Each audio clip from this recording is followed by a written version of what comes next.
Listeners everywhere, welcome to the Movie Show with Joel and Ryan, the weekly fix for your screen addiction and a trusted source for discussion of all things film and television. Please keep in mind that for the purposes of this podcast, Joel and Ryan are not acting as journalists, but rather fellow moving picture enthusiasts. All of their opinions should be taken as such. Also, please be warned that while Joel and Ryan may seem like petulant children, they are, in fact, adults who may occasionally use adult language. While they promise to bleep out all the worst words, it's a good bet you will still understand what they were saying.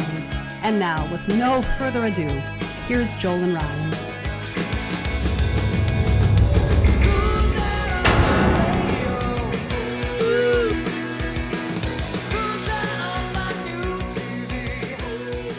That is right. Hello, everybody. Welcome to the Movie Show with Joel and Ryan. I am Joel.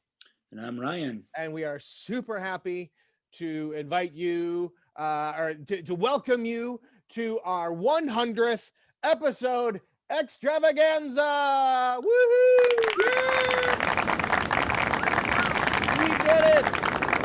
We did it. 100 episodes. Oh, yeah. We can now successfully go into syndication. That's true. That's true. So if you are from like Sinclair Media or something, you should feel free to reach out and want to put us on your local station in Seattle or something. You should absolutely feel free to do that. We're listening to offers, is what I'm saying. We think just after the local news and just before the primetime lineup would be the perfect place for the Movie Show with Joel and Ryan. There you go, because I think we can all agree that Ryan and I have changed the way people talk about movies, and we are continue to be trailblazers. I don't think any podcast has ever made it to 100 episodes. I think we're the first. You're probably right. It sure feels that way. Yeah. Yeah. All right. Well, so this episode we are going to. So here's the deal. It's our 100th episode. Ryan has been so wonderful these last couple months. As I have taken on some other things, Ryan has really been shouldering a ton of the load in prepping these shows, and it's made my life a whole lot easier. Well, for this episode, Ryan said, well, what are we going to do? I said, I will take care of it. I'm on it. So Ryan actually has no idea of anything that is about to happen today.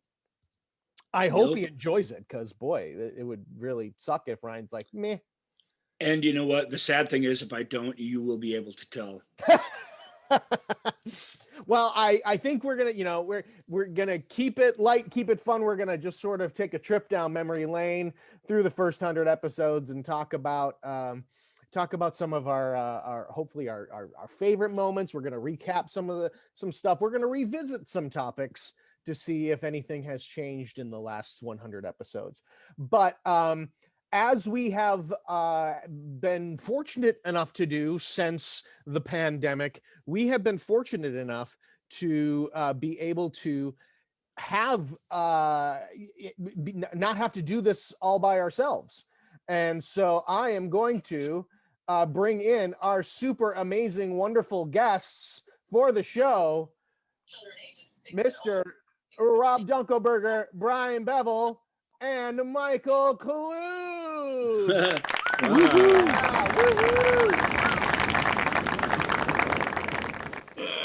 Good to see you all. Up. Great to be here. Yeah, we are super thrilled that you could be joining us. We may have other people joining us. I don't know. But Brian and Rob and Michael said from the very top that they would be here. So Michael, of course, Michael's been on several episodes with us, especially talking about horror and some other fun. We've had some fun, crazy shows. John Candy, that's as horror as it gets. John Candy, The Disaster. You were part of the Disaster trilogy, Right. Brian, of course. What did we talk about with Brian? Gangster movies. Gangster movies. That's right. Yeah. And specifically the gangster movies of 1990. That's a fun yes. episode. Yeah, that was a very fun episode. And then Rob has been, we've talked theater with Rob. We have talked trans representation with Rob and his awesome son. We have, we've had Stephen King. So it's been, so 3 of our super top guests. We are super thrilled that you were willing to come and join us and basically discuss how Ryan and I have really changed the world and changed how movies are talked about. And so welcome, gentlemen. Thank you. Happy, is it birthday or anniversary? What is it considered? It's an anniversary of its sort because it's really neither. It's a milestone. It's a milestone. Yeah. Happy milestone. The show started back in October, so yeah. Hey. This just happens to be where the 100th episode came out. Well, the reason I came on, let me just insert this, is that I love to talk movies, but specifically the work of Stanley Kubrick, which I believe he won the Pulitzer Prize. That's what I've heard. Yes. Yeah. So anyway, I just, that's why I'm here. That's Nice. my expertise. So I think Rob is the first person to teabag on our show. Wait. Yeah. Oh, now I got to put that All right. Yeah. You may have to bleep explicit that. E. Yeah, I can put the explicit E on our podcast now. Nobody who would be Controversy. offended by that. No Michael's on, offense. so you'll probably have to bleep something anyway. what? That's something. That's Yeah. sadly accurate. I can say before this reverts to 5-person chaos that all of you guys have been super friendly and helpful to us, but I'm just going to rub Michael's back for a second. Michael's belief in Joel and my writing ability and sort of critic ability is sort of what launched this show. And not that we thought we have egos of our own and we didn't think we sucked or anything, but at a certain point, life goes on and you're just kind of like, that's over. Whatever ideas that was over. Michael came to us with a proposition. Sadly, the grand scheme of that didn't exactly pan out. But the idea that we could just do that we could just go online and that our words would be things that people would want to read, and then the exercise of actually writing stuff and feeling good about what we'd written and the editorial response we got. I mean, that's really why this is here. Yeah. And COVID, of course, is a terrible thing, but it boosted this show to another level because we started doing video and then we started doing Zoom, and then we didn't care so much about the audio quality so that we could have all these guests and people interacting with us. And you guys all in one way or another answered the call to that. And that's been really, really wonderful. But it really very truly started with Michael. I'm so grateful for him for that constant belief in us as artists, especially me, because I drift off into the shadows as an artist and forget that I am one, like a wild dog kind of. I forget, what it's like to be in polite society. And I just really, really grateful for that reminder. All 3 of you guys have shown quite a bit of belief in me throughout the years. I'm grateful for that for sure. Well, yeah, I mean, it was a failed experiment. I mean, I won't go into the details of what it was, but when it kind of came and fell into my lap, there was a pretty small list of people that I would go to look as potential film critics. And obviously you two were right at the top of the list. I'm like, it was a no-brainer. It's not like I had to, it's like that. It was, yes. I mean, it was a given. So, it's neat to hear you say that, because I don't think that's a given or would have been obvious to anybody in the whole world but you. So that's part of why we're doing this, because we feel like maybe we have something to say. That little boost we got that really made a difference. So Right, and I would say also that part of what we were doing when we first started launching, when Michael came to us with the idea of writing some film criticism, and we initially were writing criticism for films that have long since been released. I mean, we were doing reviews on Wizard of Oz and Raiders of the Lost Ark and Jaws and things like that.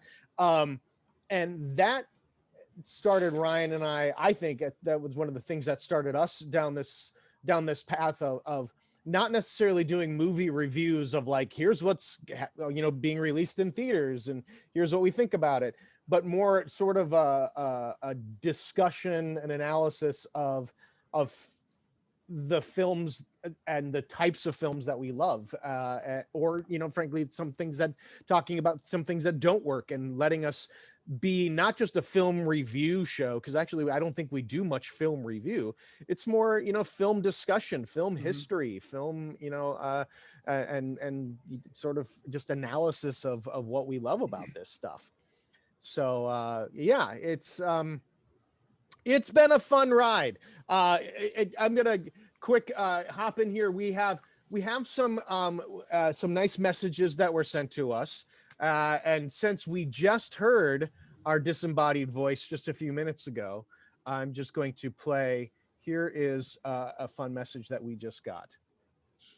Listeners everywhere, and Joel and Ryan, it has come to my attention that this marks the 100th episode of the movie show with Joel and Ryan. As one of your fellow moving picture enthusiasts, I am overjoyed to recognize your joint accomplishment. This is how I sound when I'm thrilled. Yippee. And now, with no further ado, congratulations, Joel and Ryan. Yeah, so That was awesome. yeah, That is awesome. That's, that's our buddy Sarah, who does our voiceover work for us. our amazing disembodied voice. And that's her incredibly doing her impression of herself doing that voiceover, which is really, really fun to hear.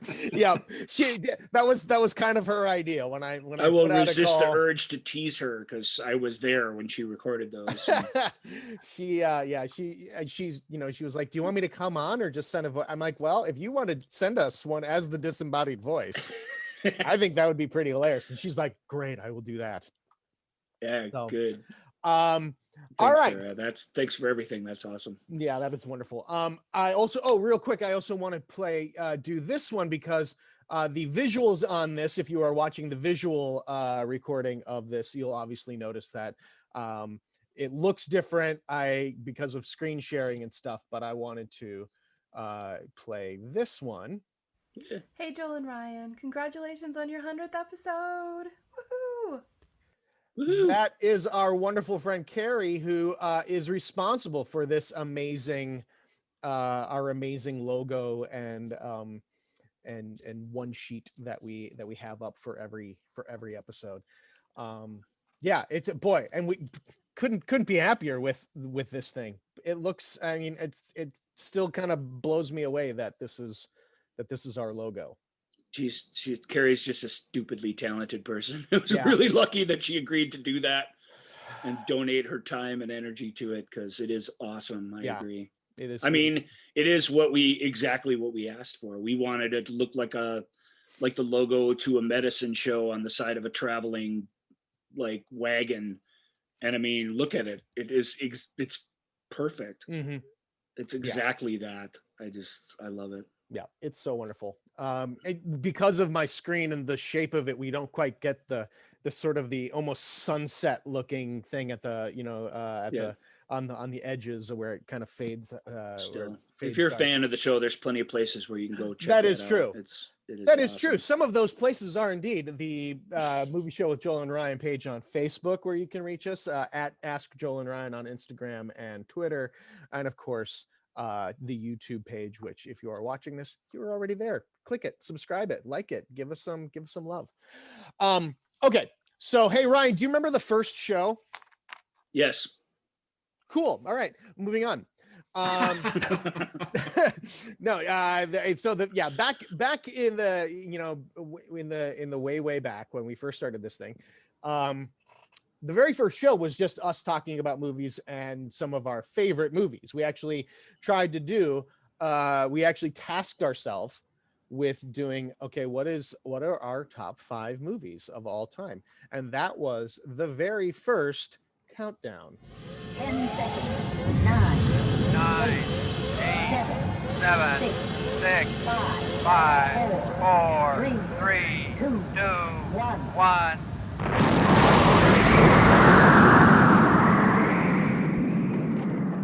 I don't mean to correct you, but we each just picked one favorite movie. We didn't do a top 5, or it wasn't even a countdown, I don't think. I thought it was a countdown. Okay, well, that shows you what I know. It's- I listened back to a big chunk of it, and I still kind of counted it as a countdown. Well, I think we count everything as a countdown, so it's not that part I disagree with. But it wasn't a top 5 list. You just picked a favorite movie, and I picked a favorite movie, and we talked about why, and hoped that people would get to know us a little from that show. There is that. As long and rambling as we are now, we were stuttery and nervous during that show, and yet the shows were still only an hour long. They were never an hour long. What's your average length of episodes? Like, what do you think it is? An hour 40 and change, probably. Yeah. I mean, going back, looking through, looking on the Apple Podcast thing, those first episodes all usually say about an hour 5, hour 10. They come in right around there, and then it is even our first year in review, like the first which January included the show. alternate Oscars for the previous year and all 80 movies or whatever. I managed to get in like an hour and 15 minutes. That was bonkers. We were doing some John Machida Jr. fast talking or something in that one. And then all of We a should sudden do more of that, but somehow I've lost whatever the fire was that got us to keep these at around an hour has just left me completely. Yeah, well, we like we've never been ones to shy away from the sound of our own voice. And maybe we'll get back to that. We'll give it a try. I like that hour and change mark. That was better. It was. We were quick, just in and out. Boom, nailed it. But you couldn't have done some of these. You couldn't have done the Stephen King episodes at an hour. I mean, the second Stephen King episode's 2 hours and change. It's the second longest episode. But listen to it. It's what do you? It's really awesome. There was 4 of us too, twice as many of us, twice as long a show. I think feature length is your format. That's all. Well, we did have some feedback too that made me relax a little on that, because I was a little orthodox when we started, but people said it's just podcasting. When I get to school, I turn it off and then I turn it back on. It doesn't matter how long it is. It doesn't matter. It's radio, it's radio on demand. So I don't know why you're stressing about it so much. So I stopped stressing about it, and then suddenly the shows got not twice as long, but they got longer, no doubt. Yeah, when we first started, there was we were going along, and then I believe it was the holidays of that year. One of the shows that I listened to, Comedy Bang Bang, decided to do a 10-hour podcast, and I went, "Oh, I think we're fine." Yeah, Please don't do that. No, I don't. Ryan, I think. Didn't they tell you this show is going to be a 10-hour show? Yeah, I'm sorry, I forgot to mention. Buckle up, get your diapers on. My connection, it's. Oh, internet is unstable. I don't understand. Oh boy. Rob and Brian and Michael have joined us for several countdowns. Now, again, like Ryan said, sometimes we fudge a little bit on what we count as a countdown, but I counted of our 100 shows, 53 of them featured countdowns. We had Michael likes to count. I love countdowns, man. Yay, countdowns! Yay!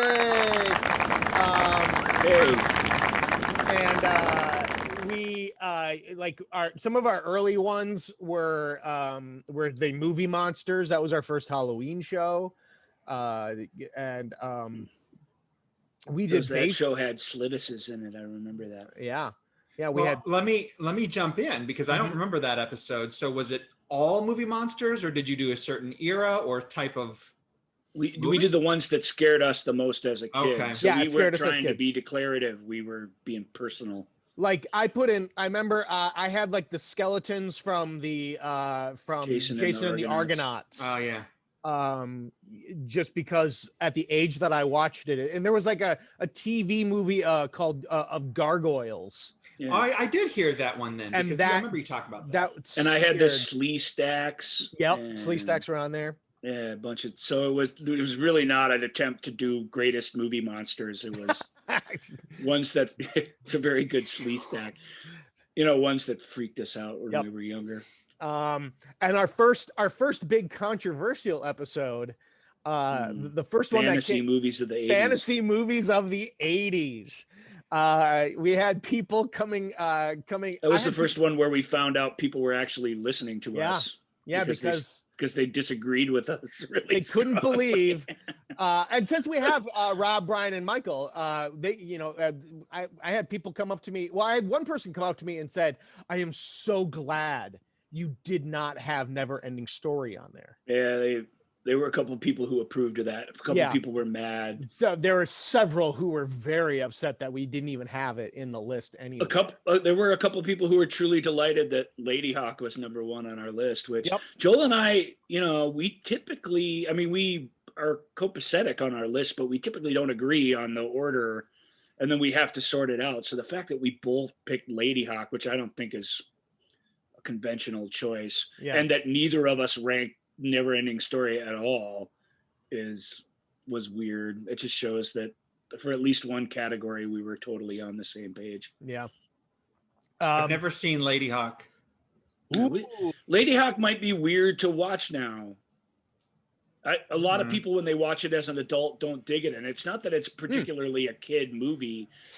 It's, you know, without getting into Lady Hawk specifically, but it's weird. It's the Ferris Bueller's Day Off of, you know, 80s fantasy films. It's interesting with that title. I saw it in the theater, but I haven't seen it since. And when you talk about it in that episode, I'm like, oh man, I need to watch that again. It's still on that list of I need to watch that again. And that was in your first year. Ed Karma wrote it and Richard Donner directs it, so it's a very crowd-pleasing film. Rutger Hauer plays the bold hero, which is not a role that he typically plays. He replaced Kurt Russell at the last second, which would have been a totally different movie. Matthew Broderick, again, he has like an ongoing break the fourth wall monologue, although it's not with himself or the audience. It's his prayers to God. So he is by himself talking to himself all the time by praying, which is weird. It's got a really strange Alan Parsons Project, like early 80s electro disco score for half of it, which is weird. But Michelle Pfeiffer's amazing in it. One of my favorite lady heroes of all of those fantasy movies. She elevates it.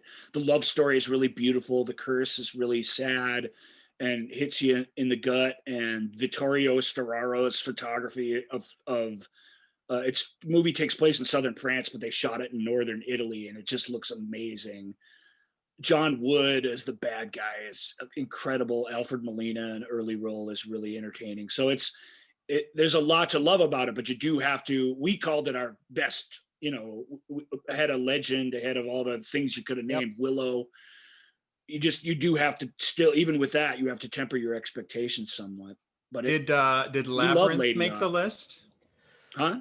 Did Labyrinth make the list? No, I don't think so. It was one that we discussed, but it didn't make the top 5. I don't believe. Well, I would agree with The Never-Ending Story. Even as a child, that film did not connect with me on any level. Yeah, like, as a kid, I'm like, that was the problem with it. It's not that we hate it, or maybe Joel hates it a little, but I don't hate it. I just, whenever I watch it, when I was in '84 and now, I'm just like, I don't. Whatever you're going for, man, I don't get it. Yeah, I'm so like, good theme I have the song. same reaction. Once Gerald McCraney leaves the scene, I'm like, I check out. We put only weird thing is that we put what's the Eddie Murphy movie, Golden Child, on there, which is certainly has fantasy elements, but is more of an adventure movie. Maybe that one could have paved the way for Labyrinth. It's possible. Labyrinth is not great, but it's fun.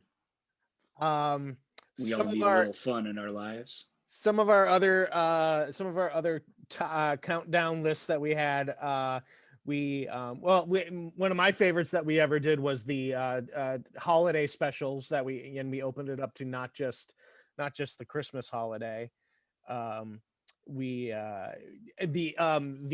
Unbroken Long Take episode, the electronic movie score episode. those were a lot of fun. The especially the electronic movie score. That was the first time that we really were able to get not just Ryan's movie brain involved in the show, but his music brain as well, which is equally as impressive, at least to me. Hard to do music in podcast form, although a lot of people do it successfully. It's hard to do music without the music. Right. I feel like our electronic music score episode gets as close as you can to describing what music is whilst playing absolutely no music. But, Oh, because you have to have rights to play it, right? Yeah. yeah, well, I mean, Even as a discussion show, like yeah, we're a small show. We're not on We- anyone's radar, but yeah. if we ever did become, and we had a bunch of sound clips and stuff, Yeah. people have gotten busted and have had to pay for that retroactively, which is something we're not interested Yeah, in. we we probably would have been fine doing it. It probably would have never come to anything, but There's certainly a it's not fair something- use argument to make there, Mhm. but that, having to find a lawyer to make that argument for us is not yeah. on my list of things I want to do. And the fact that we aren't profiting from it, it's not like we're behind a paywall or something and we're charging money to listen to us talk about electronic film scores. Yeah, that but helps. that does And help. there's a YouTube list where you can go listen to the things that we talked about. Yeah, and that So allowed there's a us- companion YouTube list on our YouTube channel that goes with that episode. Yeah, and that was our first time doing that. We ended up doing that with our unbroken long takes. We put that playlist up. We did the swashbuckling duels playlist. As long as other people are posting illegal stuff on YouTube, we go ahead and link to it. Yeah. We don't mind doing that. Correct. I'm gonna play. This was one of our most controversial. Again, one of our more controversial. So we are going to count down today. Very controversial subject. Yeah. Of the top 5. I'm calling this the top 5 simian sidekicks.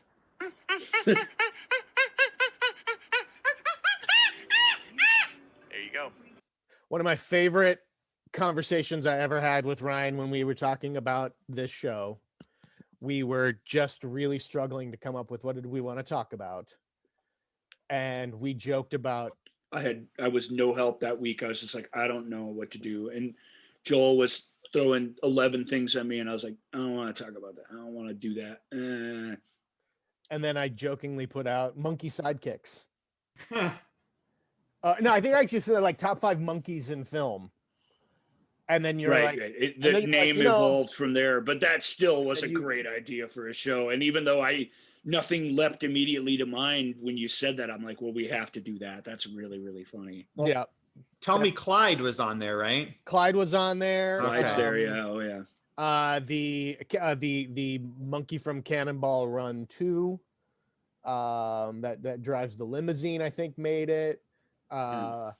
We did have to, we did put like Bonzo from like Bedtime for Bonzo. He did not make the list. No, because we just didn't go that back. We didn't go that back far, which we normally don't do. Yeah, we usually try to limit our stuff to our Sorry, Rob. lifetimes. Yeah. I call that, what do I call that? Movies from ancient times.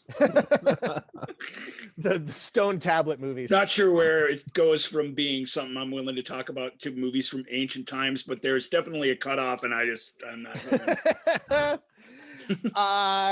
Ryan, did you have a favorite countdown? Like off the top of your head, like when you think about our show? No, I can't. I could never pick a favorite, but the one that comes to my mind, because our first ever show was like, well, pick a favorite movie. Well, you can't do that. You hem and you ha.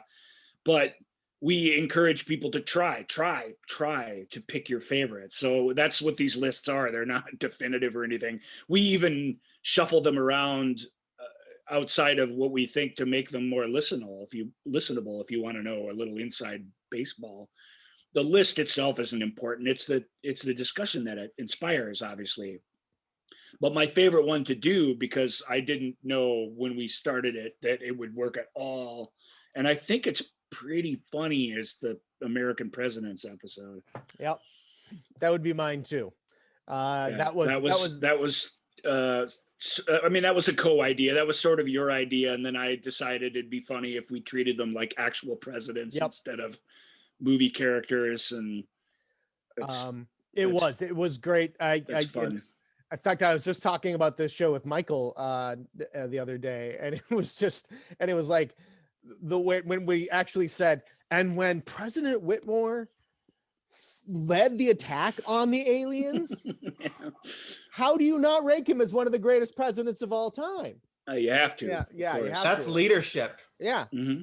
And yeah, so that I had, I remember my problems with Whitmore. His trading in his daughter for a different, hotter daughter was annoying to me. There were some other things he did that was questionable, probably because of the alien influences that still lingered on his brain even after the aliens had gone away. There's that. I mean, we'll always thank him for defeating the aliens, but there was some weird stuff that happened. And which is why he wasn't number one. Right. Yeah. That, to me, that alone disqualified him. It's not cool to say, hey, young, accomplished daughter who lost your mother in the first alien war, why don't you take a hike? I'm going with young, hot surfer daughter over here. It's just weird to me and kind of unacceptable. So that was my deal breaker for Whitmore. One of our we did do we've had I mean, I'm trying to find a segue here to play another message that came in, and I can't think of a good segue. So I'm going to talk about we're lucky enough to have three of our dear friends on to talk about. We've also have had there's also been another guy who has been a listener from the very beginning and a contributor, one of the first people to ever send us a listener mail. Joel and Ryan, congratulations on 100 episodes of the movie show with Joel and Ryan. You guys really make my driving to work so much more enjoyable. I love a lot of the recommendations you guys give for movies. My list keeps growing and growing. Hey, I hope you guys make it to 200 episodes, and I can't wait to see what you guys have in store for the future. Take care.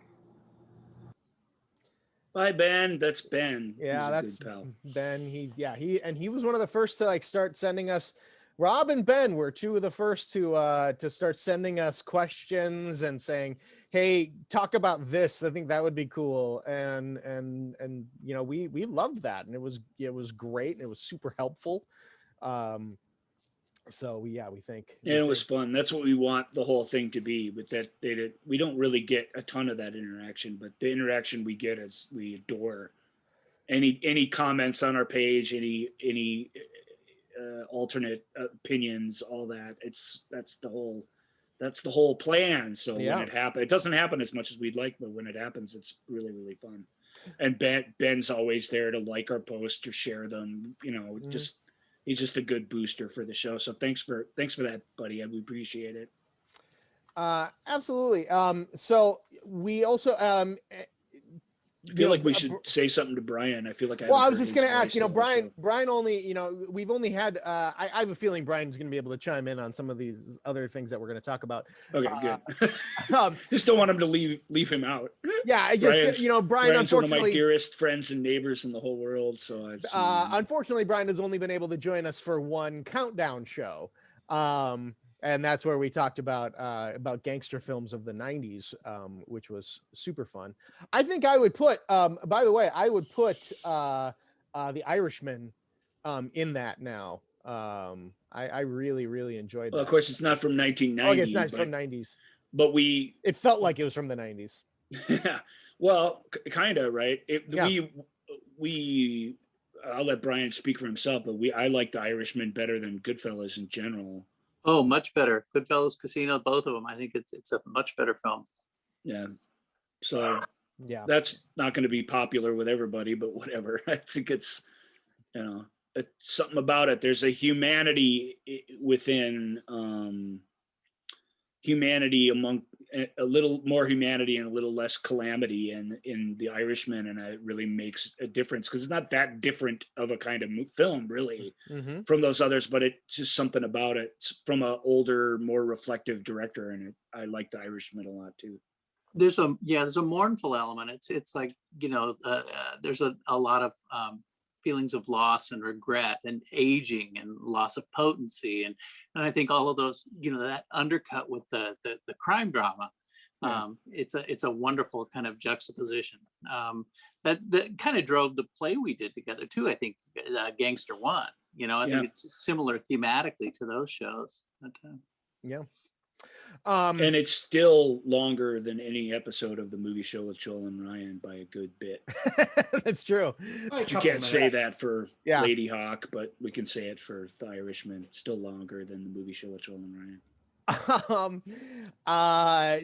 But Rob and Michael have joined us for several countdowns. Do either of you have any particular favorite countdowns episodes that you joined us for? Well, I mean, the Stephen King with the four of us. I mean, that's 2 episodes. That was kind of a hoot. I mean, because I think there was some drama there. I think the biggest drama, Rob Dunkelberger, is that Carrie wasn't even on your list. Whoa! And Rob did a top 20. He didn't just do a top 12. So it was it wasn't in his top 20 even. So here's how happy I was about that is because the look on Michael's face when I put Running Man in my list, I thought I was gonna be on the crap list for this episode, and then Rob saves me by coming in and absolutely just rocking the whole movie show world by well, you saw that Edgar Wright is going to be directing a new remake of The Running Man, so it's a good fit for the I think material. so too. That could be cool. That should but be the whole Carrie thing. Yeah, Rob. I know. I just don't get it. I just don't. Even now, how long we recorded that? 6 months ago or something? And every morning I wake up and there's fresh anger and resentment. Just a sense of disappointment. It's like I wake up. God, it's gonna be a great day. Oh yeah. I forgot. Carrie wasn't it takes it down. 20. You know what was interesting about that is our takes were very personal. Yeah. Like you had a very personal connection with that film. Yeah. And I had a very deep-seated fear of it from having seen the cover of a paperback movie tie-in edition that just kind of kept me away from it forever.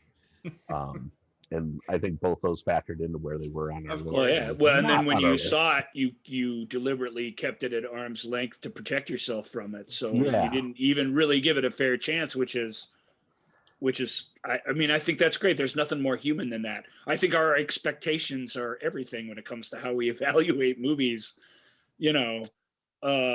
They're everything, especially these days, but all through our lives. Whatever we went into the room thinking we were going to get, it's a rare person. There certainly do exist that can go in there, be surprised or shaken, or be, have it accept something always for what on its own terms for what it is. I think we all have an idea of what we're going to experience, and I think people in general don't like being surprised to have endured or witnessed something different than what they wanted. I think the way they make trailers and commercials sort of prove that. They really, people in general, movie-going audiences want to be told what they're going to see, and then they want to see it.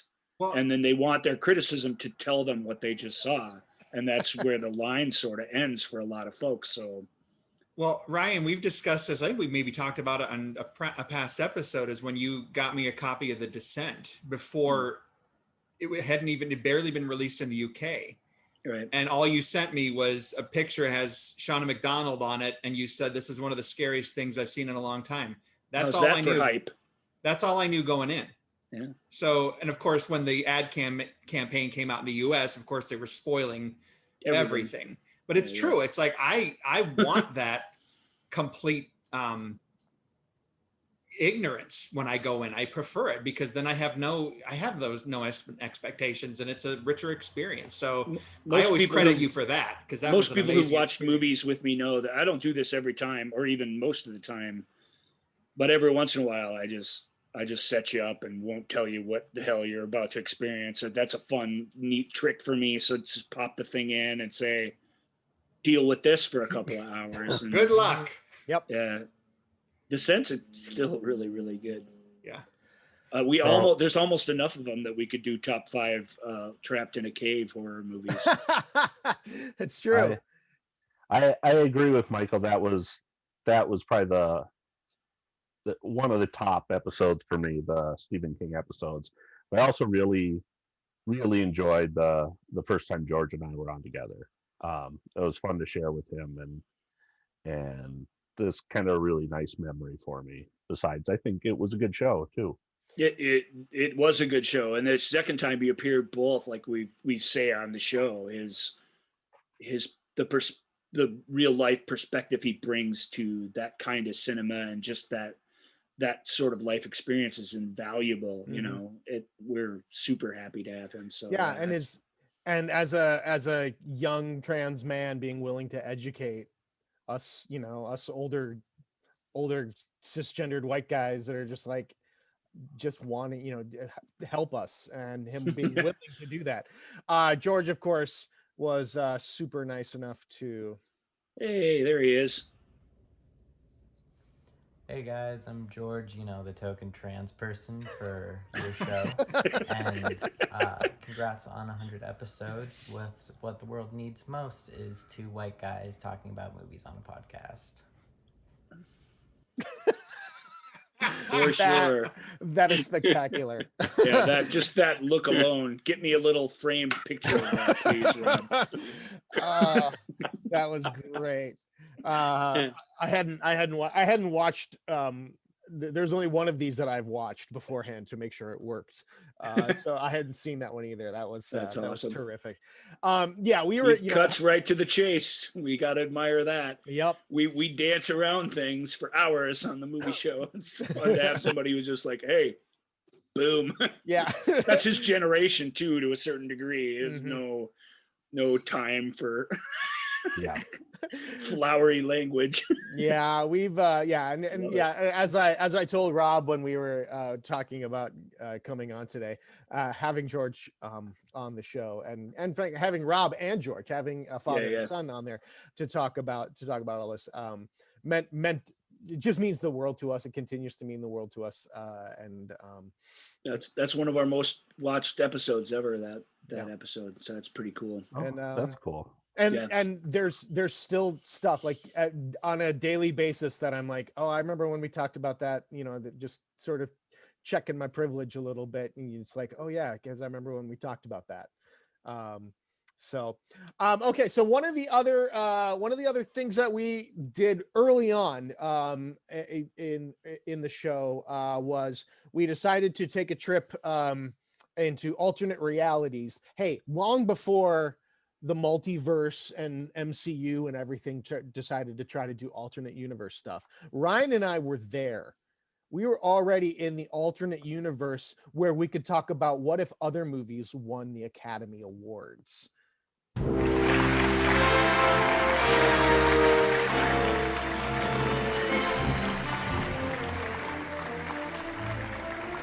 Yeah, so we the first one that we ever did was we revisited 1976 and Rocky winning Best Picture.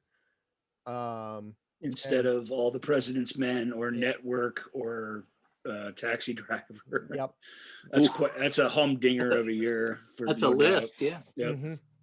What was the fifth one that we always forget, the folk singer one? Yeah, I don't even know. I didn't write that one down. There was another one there too about Woody Guthrie, I believe, a film about him.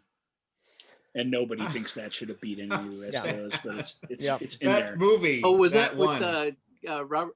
one of the Carradines played Woody Guthrie in that? I think you might be right. I think that is David Carradine of all people. Typically, you think of him as the least musical Carradine, but that's the one. You're onto it. Yeah, it's Hal Ashby or somebody directed it. I've seen it. It's cool. Huh? Is Hal Ashby the stunt guy? I think. No, that's the guy who did the wonderful Burt Reynolds movies. films. I know who you're talking Being about. There. Hal, though, right? Hal Ashby's a hippie, if there ever was one. Can I tell you, I've never seen Rocky. Oh, really? Yeah. You love it. The first Rocky is pretty spectacular. Yeah. I mean, I've seen The Karate Kid. Isn't it basically the same thing?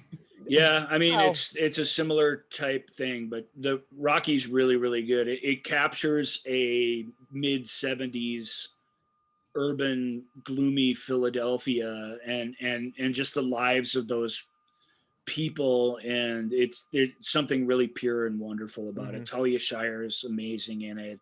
Burgess Meredith's incredible in it. It's just a really, really well done film from a guy, you know, who Stallone wrote the movie, and it has a lot of his sort of goofy stuff that we later find. But I mean, at the time, it was revelatory that this guy wrote this thing. Yep. And he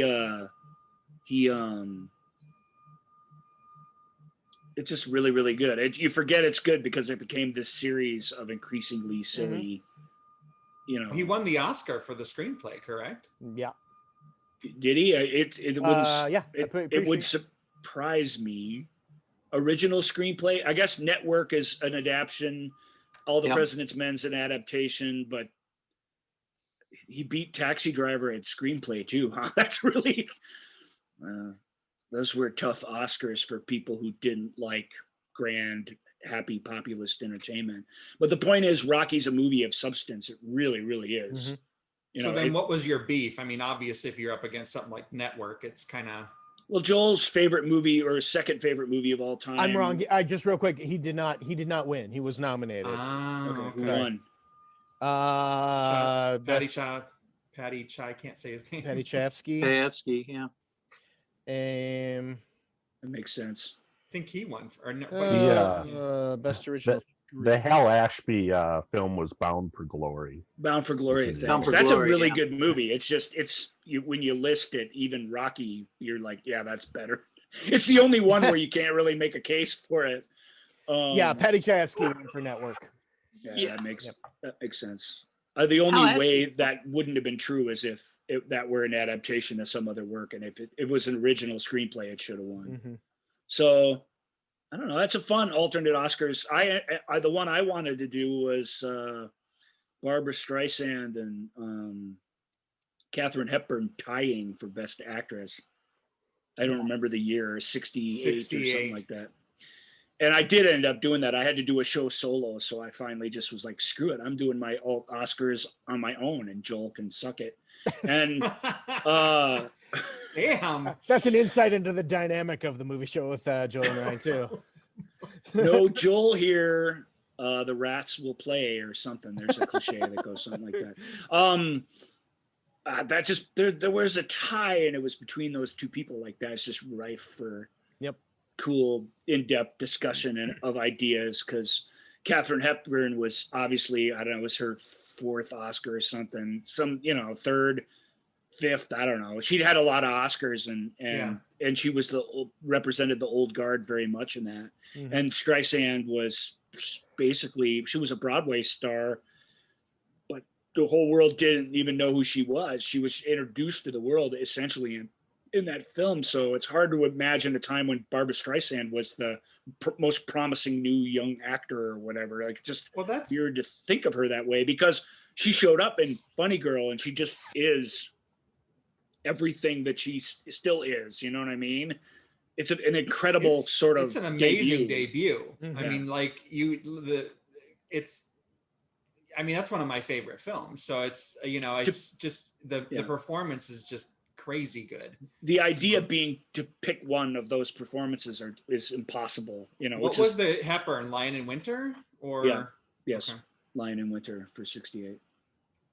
And I give Hepburn a little bit of an edge because she had much more combative and egotistical co-stars, which she whipped into shape, literally, to be professional and to not get drunk every night. And Peter O'Toole, of course, but there was more than that.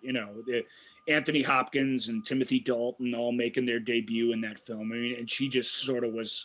It was not O'Toole who couldn't be counted on to do anything. It was her that was like, hey, this script is already awesome. We're all going to be great. And if any of you have a problem with it, you're going to answer to me, kind of.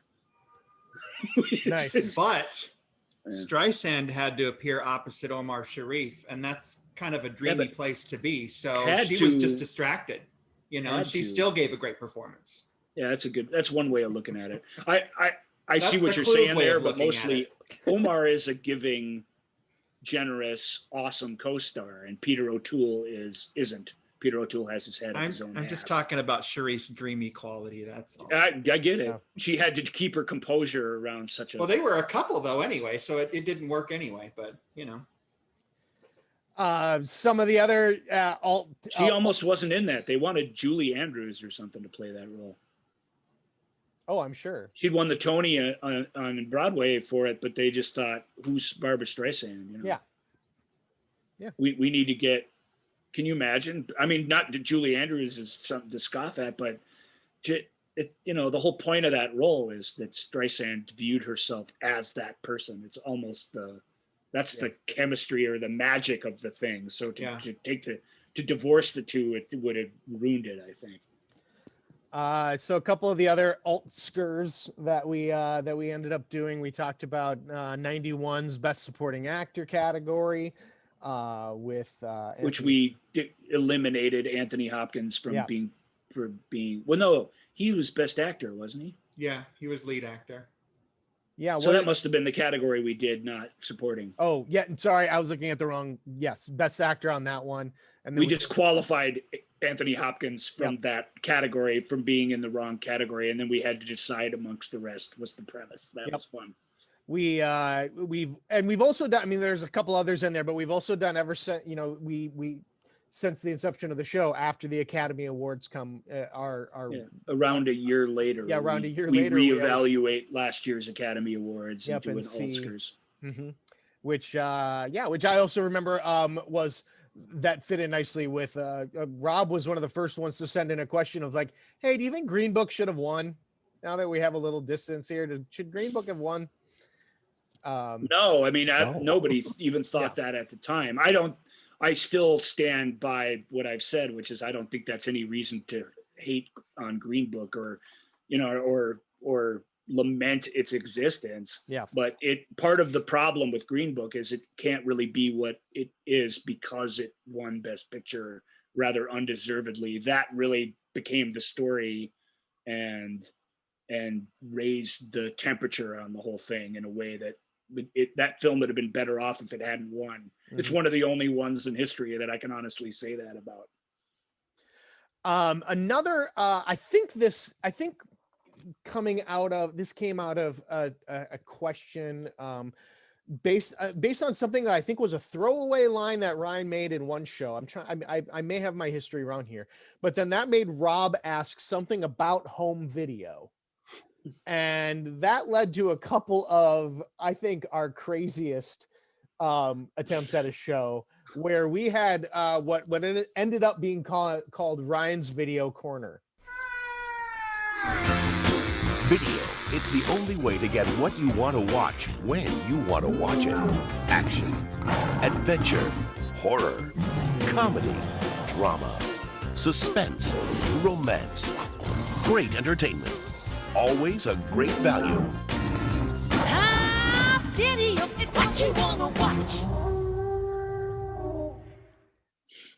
It's my favorite tag that Ryan ever. Well, to be fair, that tag is its own thing. We didn't create that one. True. I put the dying dinosaur sounds in the background as sort of a metaphor for what's happening in the video industry. But otherwise, that was a pre-prepared jingle from the heart of the home video era. That is just a delightful thing. What's what you want to watch? Hopefully no one sues us over that. We couldn't resist. That's just too fun. Yeah, we dedicated a couple episodes. We asked Rob a question, right? Or you just asked the question. I wish I knew who sang that, and Rob went and did the research and figured it out for us. But I didn't. I made it all up. Oh, you did? Oh, really?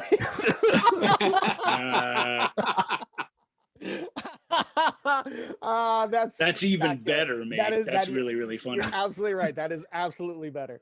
That's taking the movie show with Joel and Ryan right by the throat and going for it. We love that. So we did a whole couple shows on first one was a giant list show of everything that Ryan was like, these movies are not on Blu-ray and have not had a good transfer done of them. And it's a shame. and that is a mighty list, and there are some bonkers titles on there that you kind of can't believe. Some have come out since then, so Yeah, and some have. it's always changing. And then we did the history of home video, which was fun. That got Rob really excited. And we talked about we didn't spend enough time on the different video formats of laser discs for his taste. That he felt that should have really been the meat of the episode, and I sort of glossed right by it. That caused me to write in a fairly long email that became the basis for an entire show. For the next show. The next show was Joel's response to my email. Yep. We read your email live and responded to each accusation within. Oh my God. It was the point-by-point refutation of Dunkelberger email. We had a couple of those. We also had a good friend of mine who that I play soccer with, and we've just been friends for years. That was another one. Our friend Brian was one who wrote in a letter, and that it became the basis of an entire episode. And we have since been able to have Brian on, but Brian did also send this. Joel and Ryan, congratulations. 100 is a pretty impressive feat, especially given that the average running time of about 1 hour and 30 minutes. Your entire catalog, the entire thing, has more running time than all of Kevin Bacon's films put together. Now that is an impressive feat, especially for two middle-aged dudes sitting on a couch talking about movies. Congratulations, guys. Hope to see 100 more. That's great. That's awesome. That's awesome. Do we get to be a part of the Kevin Bacon game now because of that? I think there's some way to be part of the Kevin Bacon game. All right. Hey, I'll start. J.O. Sanders was on the show. Surely we can get to Kevin in a couple of films from him. Oh, well, speaking of, that was one of my favorite experiences. Jay became a friend when he came and did Cyrano de Bergerac in the Twin Cities at the Guthrie Theater, a production that I was also in. And he and I became good friends because they put all us older guys up in the upstairs dressing room, so we didn't have as far to walk because they took pity on us. And so we became good friends. And when we came up with started talking about the disaster films, we realized two of the films that were on there, Jay was in. And so I gave him a call and I said, hey, could you want to talk about would you be willing to talk about The Day After Tomorrow and Daylight? And so Jay came on, and first off, it was just me and Jay, and I played the clips. Yep. And then then we ended up, Jay was like, yeah, that was a lot of fun. And we ended up just having a whole episode with Jay talking about his career. And it was super fun. Jay was nice enough to send this. Hey, happy 100th show. 100 podcasts. Couple of white guys sitting on a couch, sitting around talking about film, about cinema. This is Jay Sanders thanking Joel. Hi, Joel. And Ryan, you are the man. You have changed the course of American cinema. There's absolutely no question. Congratulations on 100 podcasts. That's spectacular. That's awesome. That is really great. Jay was really gracious to come on, and he gets it, as you can tell from that message. Jay taking time out. Nice. Jay is in Albuquerque filming a movie with Julianne Moore, written and directed by Jesse Eisenberg, and he took time out from that to send us that. So I cannot thank Jay enough for thinking of us. That's great. It was a dream come true talking with him. He's the kind of guy that we we love everybody, but he's the kind of actor that we really, really like to call attention to and call out on the show every time we can. And it's a great episode. Everyone should listen to it. It's a great, anyone interested in behind the scenes stuff. His anecdotes are brilliant because he's a very witty, fun guy. But I think the value of that episode is you get to kind of hear the life story of a person, that a person that's populated all these films that throughout the years that is never really the star of the show. And it's really fun to listen to his philosophies and where he came from as a guy. It's really, really cool. That's a great episode. Yeah, That's tremendous. a great episode. Joel and I basically just shut up and let Jay talk. Well, that's one of the great things about Jay, and that's one of I learned from becoming his friend and hanging out in the dressing room with him and stuff. Is just like, just kind of you bring up a subject, and he has, he could go on for 45 minutes and tell this incredible story about Robert Duvall's horse, and blah blah blah, and you're like, and you just, you're laughing. It's just, yeah. So, super guy, super nice of him to send. That was a treat. Fans of Angels in the Outfield, or definitely Glory, JFK, some incredible stories about those. Tucker, A Man in His Dream. It's really fun to have him on. Yeah, just a bonkers career that has all sorts of amazing twists and turns. He insists, Brian, you'll appreciate this. He insists that he's a stage actor first. Good man. And he explains why in detail, why he wants that on the record. It's very cool. Yeah. I mean, that's why he and his wife are still New York based. Everything is about stage acting first, and let the film stuff supplement that.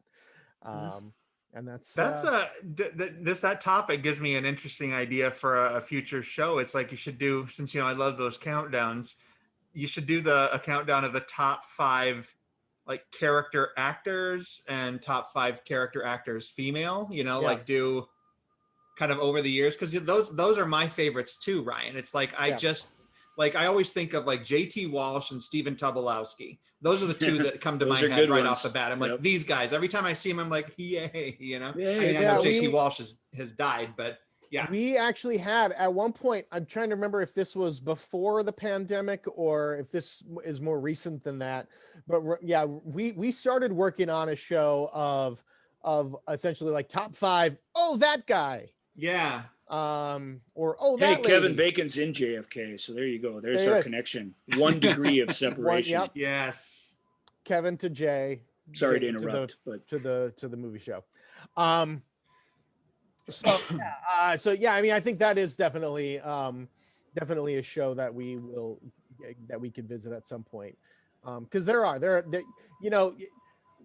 and this is something that I, as an actor, have run into with the pandemic is everyone talks about, when with everything shut down, everyone's like, oh, the actors are fine. There are people that just make their living doing these tiny little 5 lines, 10 lines, 1 scene, small little roles, but you can carve out a great career doing that. And it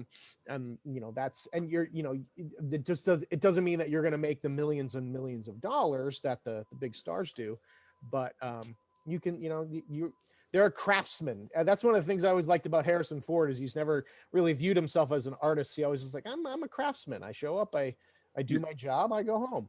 Me and Brian were joking about this the other day because Brian likes to bring up the quote from Pauline Kael about. As a matter of fact, I'll let you, Brian, do the quote so we can each do each side of our story here. Tony Curtis and Richard Burton. You remember? No, I don't. I'm not sure. You've told this to me twice on 2 occasions that Pauline Kael basically wrote this whole article, New York film critic. Yeah. About how Tony Curtis how he became a movie star and how he has this indelible star cinematic presence, right? Yes. Whereas Burton, while a great actor, is just an actor. He never had that extra thing to push him to be a star. He's not a movie star. He's an actor. Right. He's not a movie star. And I don't disagree with Pauline, other than I disagree with the way she assigns value in her entire premise. I think the actor is the thing you want every time, and the movie star can be of use, but you can kind of send packing if you want. The important thing is that you get the right actor for the job. And there's a great Harrison Ford story to tie this all together, where he, on one of his first films, Death on a Merry-Go-Round or something. I can't remember the exact name of the film, but he basically plays a hotel porter, with the whole suit and everything. And he brings this message to Peter Falk or something. I don't know. And he hands it off and then leaves. And that's literally his role. And he said that the director of that movie said, I worked with Tony Curtis when he was just a young man, no older than you. And I said, right there goes a movie star. I just knew it from the start. And I'm sorry, kid, when I look at you, I just don't see it. and Harrison Ford's response was, I'll try and do my Harrison Ford impression. Harrison Ford's response was, I thought you were supposed to say, there goes a grocery delivery boy. Which is my philosophy of acting. I ruined the part where the director said he was playing a mere grocery delivery boy, which makes the joke play better. But that's a true story. It's like, give me the actor, please. Yep. You know, and Harrison's a movie star, but it's true that he does sort of lack that, whatever that glitter glamour is that is around like Tom Cruise or somebody of that type. And it's good. It's all the better. And I find, Rob, again, no offense, I find when I watch films from ancient times, when Richard Burton's in them, I can stomach them because he's just acting. He's playing a role. He's doing this understated, normal, sort of modern actorly work. I'll call out a dude, Stephen Boyd, from that same era who does the same thing. Every time I see him, I'm like, oh, good. Oh, thank God it's him and not Charlton Heston again, or not, you know, because Charlton Heston's a big movie star, but it's just, all right, take him round the back. Like 2 hours of that is crazy. And when you get Richard Burton, you get a guy doing the role in an actorly way, in a doing his job. Yeah, and I think there are exceptions to that. Like I'm a big Meryl Streep fan, and I think she's both. I don't know who that is. Yeah, but I wouldn't call her a movie star. See, I know that she's a huge star, but I think she rides the line of both of those, and I think like Sigourney Weaver's a good example of that as well. You know, like she's an amazing actor, but she also has. I think there's a few that can ride that line. And no, I think you're absolutely right. People can, and the better you do it, the better a movie star you are. I was just using Tom Cruise as a bad example, but the reality is, he stepped up many times and been the movie star who gives the great actor performance. So it's not like you can't do it. It's just I've never Harrison's. I thought you were supposed to say, not there goes a movie star, but there goes a grocery delivery boy. Like that really is the essence of doing the job, is trying to, as best you can, become the thing. And anything else is not even necessarily useful. Yeah. But that's just my backing up Harrison, which I'll pretty much do every time. He really needs to stop flying planes around if he's going to keep crashing. Sorry. Sorry, man. I've all due respect, but just it's time to hang it up. So we you know what, I forgot to I'm just gonna play this because I kind of made a promise to myself I would play all of our sounders when we were talking about letters coming in and people actually writing us. We did have I have a question. Who gave you the right to play God? What the hell's going on out here? Why do I bother? What is the point in doing anything? How dare you? What more do you want from me? I have a question. Yeah, because Ryan put all these little sounders together. That was the very first one I made, and it made me so happy. It still makes me smile from ear to ear when I hear it. That was awesome. Some of the when you sent me it, you were like, "Hey, I just did this. Check this one out." It was going to be perfect, but the thing I really had to find was the who gave you the right to play God. That had to be part of I have a question, and it was really hard to find a clip of someone saying that, even though people have said it in I don't know how many films and TV shows. And that's from the Big Box Store sitcom. Yeah, Superstore. Yeah, Superstore is what that I stole that from. Their medical insurance conference episode or whatever. So thank you for that. Yep. All right. So we also some of the other fun types of episodes we done, we obviously, we had some we did do a couple of reaction shows that were sort of more review, like when the Game of Thrones finale we did. we did a whole Star Wars. Michael's like, I still might watch Game of Thrones. I no might. spoilers. It's possible. No, I'm not gonna. I'm the same way. That's the only episode I've never listened to or watched. I've listened to everything else because dare I've I never say seen it's Game the of Thrones. definitive Game No, of that's Thrones spoiled. reaction episode. But I understand, fellas, you should not listen to that if you don't want it spoiled, because Game of Thrones is a thing that really lives and dies with some of its big reveals. So you want to keep those to yourself. Yeah, as we long did. as you can. We did shows recapping the most recent Star Wars movies leading up to the release of Rise of Skywalker, and then we did a deep dive on that.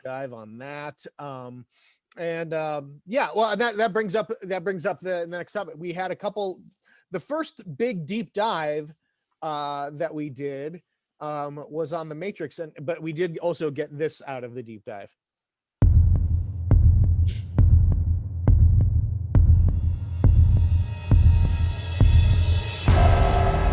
Have to do a deep dive. Deep dive.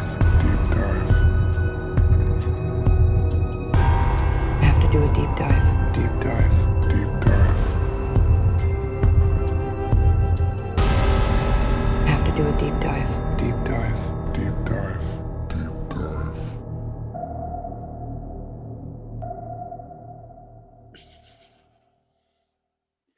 Yeah. Yes, Yep. Michael, you have your hand raised. Yes. Before you discuss let me just give you a quick anecdote. Last year, I decided I'm going to catch up on all of these franchises that I am not completed.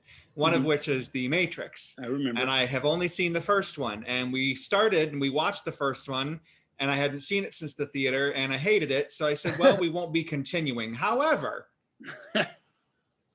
I would rather not know too much about the others in case it ever does happen. So this is another thing where we can't talk about the Matrix. We weren't going to talk about the Matrix. I'm just making sure, Yeah, no, we did deep dives. We did deep dives on the Matrix franchise. That was our first big 3-episode arc that we ever did, if I'm remembering I think correctly. some sequels that have bad reputations, that certainly the Matrix sequels qualify. We talked about a little bit the Star Wars prequels. There are stories where you sit and say what the story is, and it sounds awesome. And if the movie's disappointing in any way, you're like, oh, how'd you screw that up? The theory behind the Matrix movies was, let's just talk about what happens and the meaning of what happens in them. So I really love those episodes because the Matrix movies are these rather deep, philosophical, technological sort of debates and wranglings that are happening in the disguise of a big, silly Hollywood blockbuster. And I love that. I love that all that stuff is in there. I don't think I think that was a real accomplishment, how many ideas are fit into that series, even though it's hard to argue with the over-the-top cheesiness of the action and some of the character beats and whatnot. It's both. That's fun to me. And same thing, the rise of the evil empire amongst, apathy in a decadent society. That whole, the plot beats of the Star Wars prequels are spectacularly great, and they should make for a fantastic story. And they don't, because the execution is just completely fails those stories at almost every turn. But you see that there's value there in what they were trying to tell, and that's the tragedy of it. So it's fun.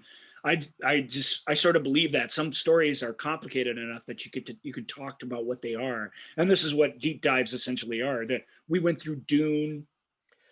Oh man, which is twice as long as the movie, practically, the 2-part deep dive on Dune. But that movie has enough stuff in it that is worth, in my opinion, it's not just me being verbose. It has enough stuff in it that's worth engaging with, that even if it's a failed movie, which it almost certainly is by just about any metric we use to measure these things, it still has just idea after idea after idea that it's fun to talk about and to take from. So, but partly because those are based on a novel that already had that stuff to begin with. Yeah. So. And yeah, and then I believe we also we deep dived on Jaws on the and then that led into, and that was more about the technical filmmaking prowess, because that's from a technical filmmaking standpoint, that movie's almost perfect. Yeah. And it's a great, because as a franchise, it's there's some debate amongst us, but it literally feels to me like a franchise where each film is a successive massive leap down in quality, which is, that it has this perfect linear disintegration that I find very pleasing. Need some medical attention. And it's quotable and fun, and we had our buddy Michael along for the ride. Yep, that was fun. that one was good. Brian was old enough to not even like Jaws when it came out. I nearly got killed in the theater when it came out, because when the after a shark attack, the leg sank to the bottom of the ocean, and I howled with laughter, and I was nearly lynched in the theater. So yeah, that's tremendous. Why? Because it technically should have floated? Why did I laugh? Yeah. It's just how it struck me. It seemed kind of, I don't know. Anyway, I think that's the most frightening moment in the film. For Michael, I know. Can I share a quick story? Yeah, please.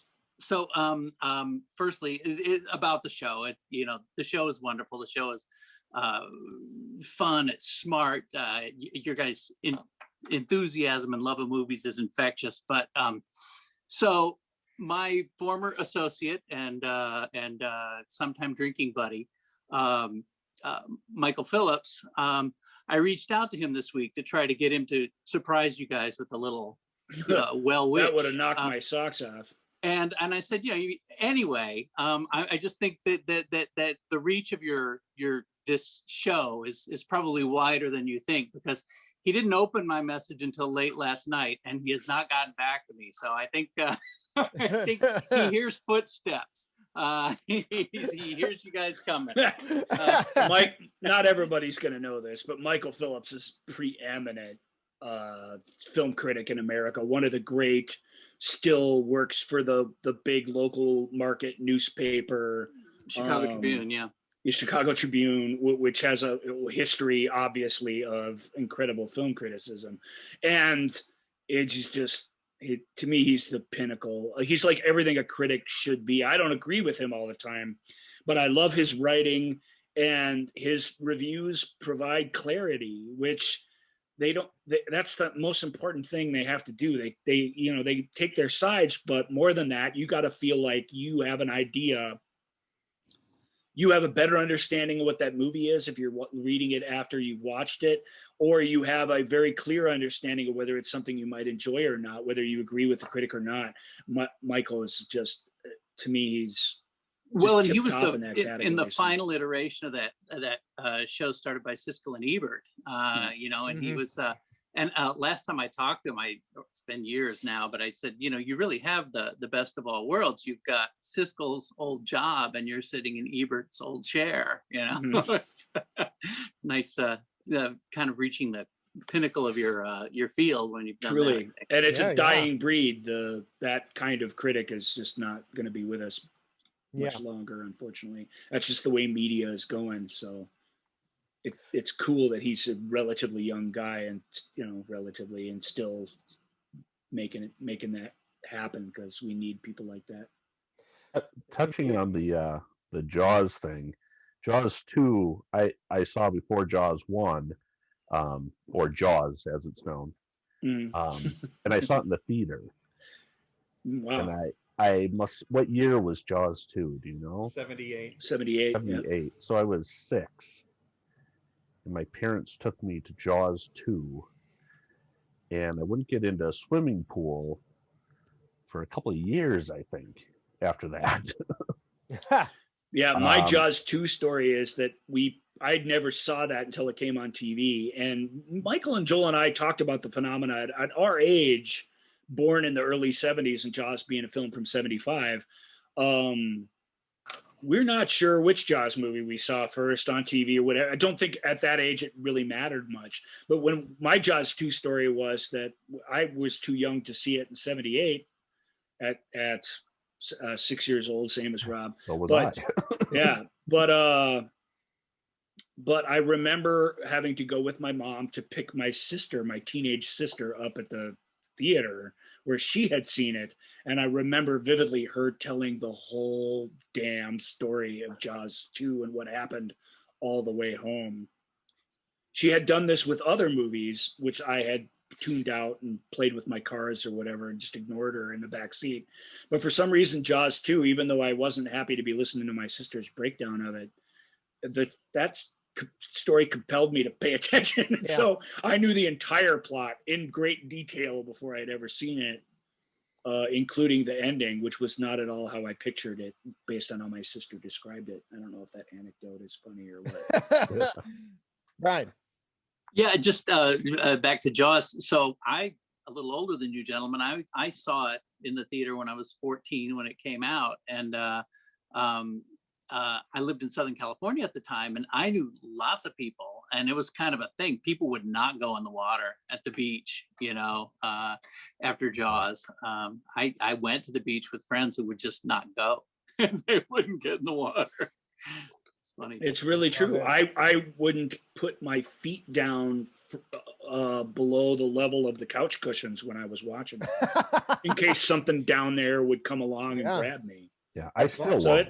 I remember as a kid, I would jump off the diving board in the deep end of the pool, and I'm not a guy. I don't know how to swim well, but I would jump down, and I knew that the little ladder up was very close. But the anticipation of jumping off the high board was not that. It was that when I jumped in the water, my eyes would be closed, and I would open my eyes underwater, and I was 100% certain that there was going to be a giant shark right there. So that's my Jaws experience. Nice. It's fun. I don't know if there's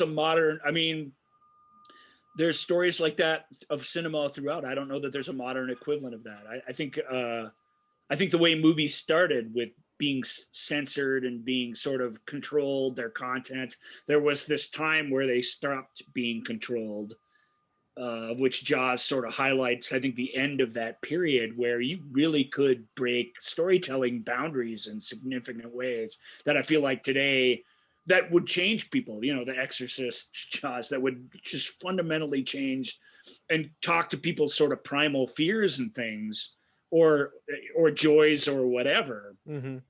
I think it's hard. Well, it's harder for us to achieve that these days. I mean, I think you can go back to Psycho as maybe being the first instance of that, where my mom talks about she wouldn't shower for years. Yeah. After seeing Psycho, she took baths from then on. But we were also, as a society, we were simpler, right? I mean, I suppose so. From a media standpoint, right, and from a discourse standpoint, much simpler, because it was really word of mouth, and it was at dinner parties and at your office where you discuss these things. Right. And now the noise, including, I suppose, the movie show with Joel and Ryan, but the noise that accompanies everything, even months before it appears to anyone, is deafening. So that definitely has changed too.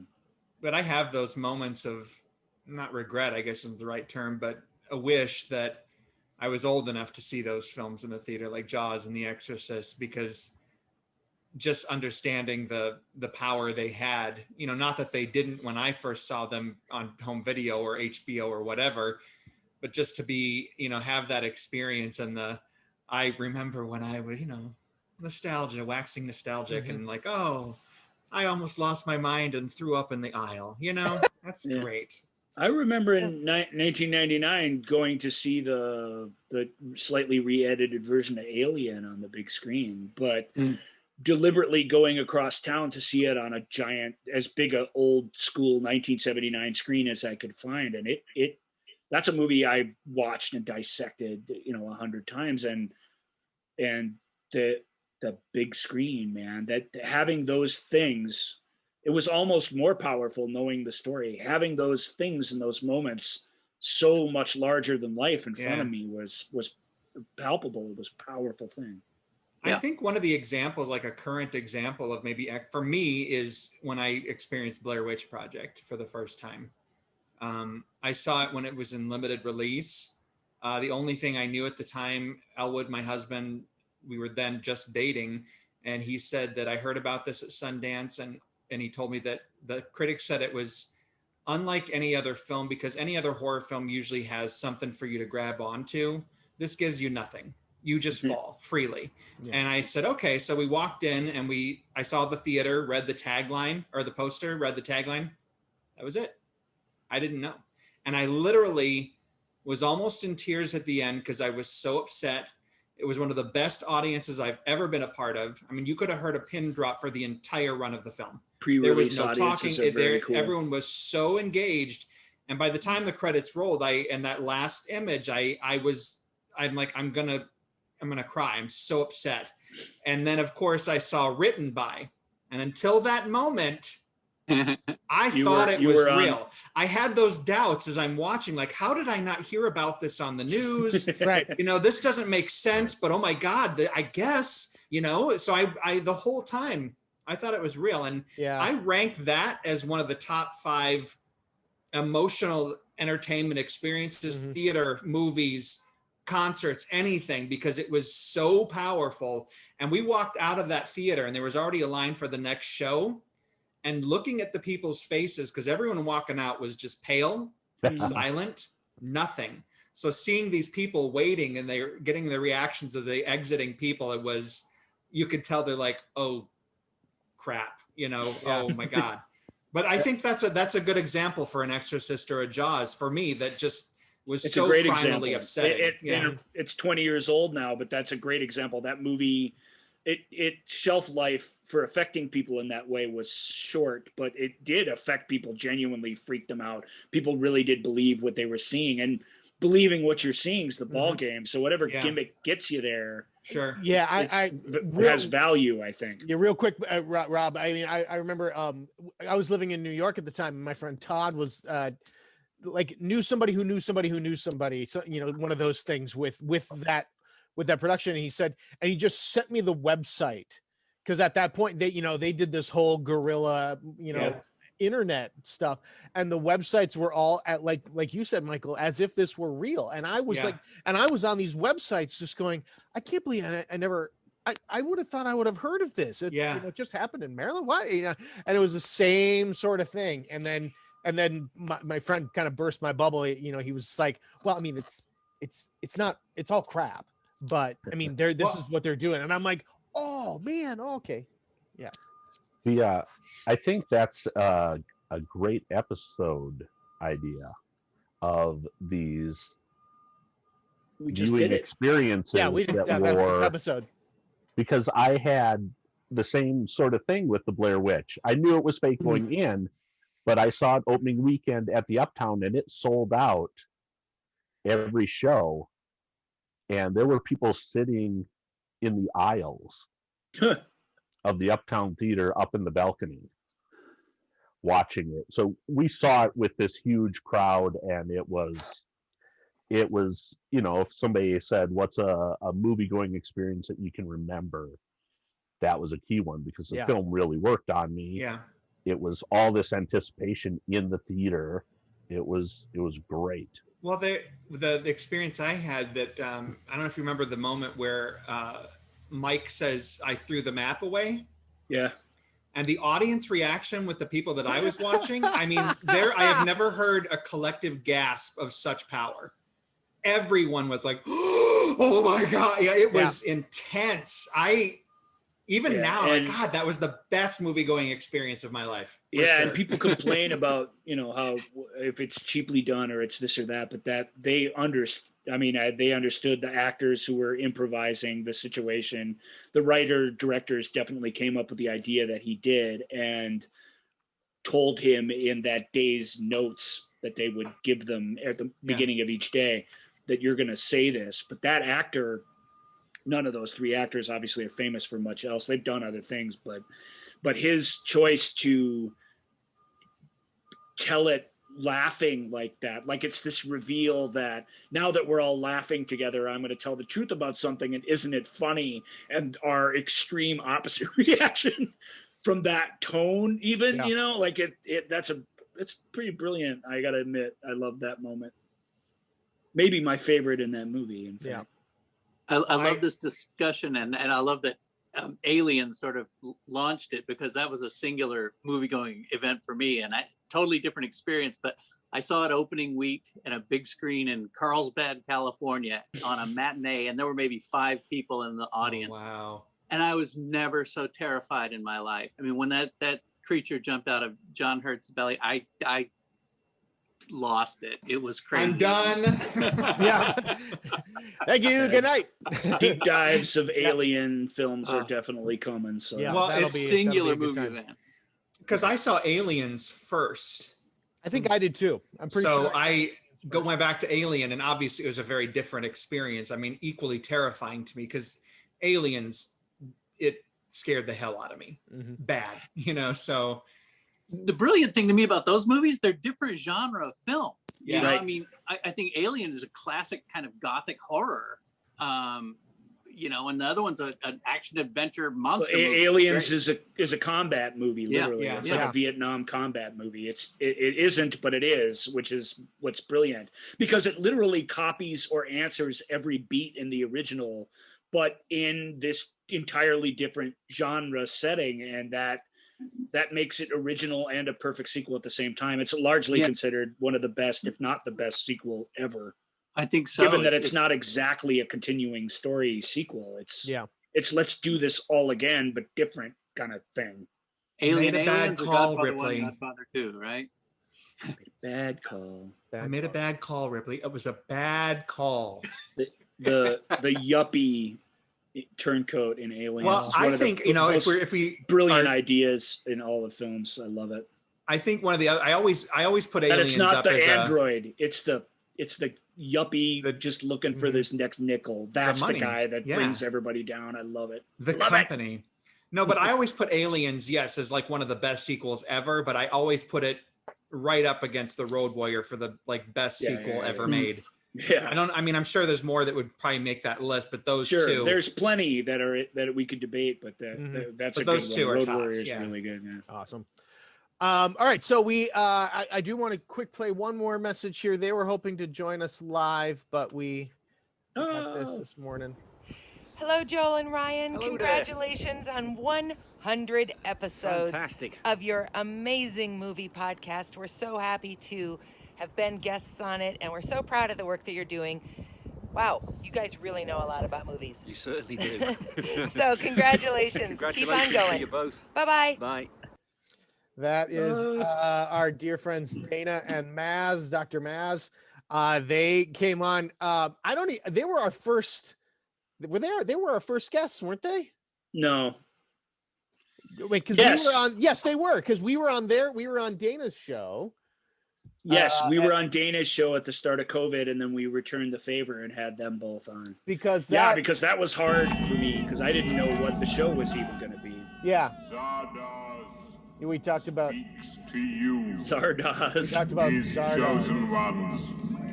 We talked about Zardoz because that's one of and Ninth Configuration and Yeah. some really interesting movies that Maz brought to the party. It was really fun. We're Yeah, going to having see. grown up in- I think both of them, but Dana for sure next week. Yep.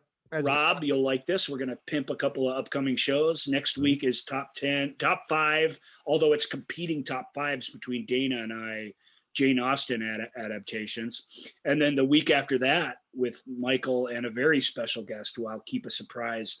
We're doing top 5, but with some extras thrown in, exploitation films.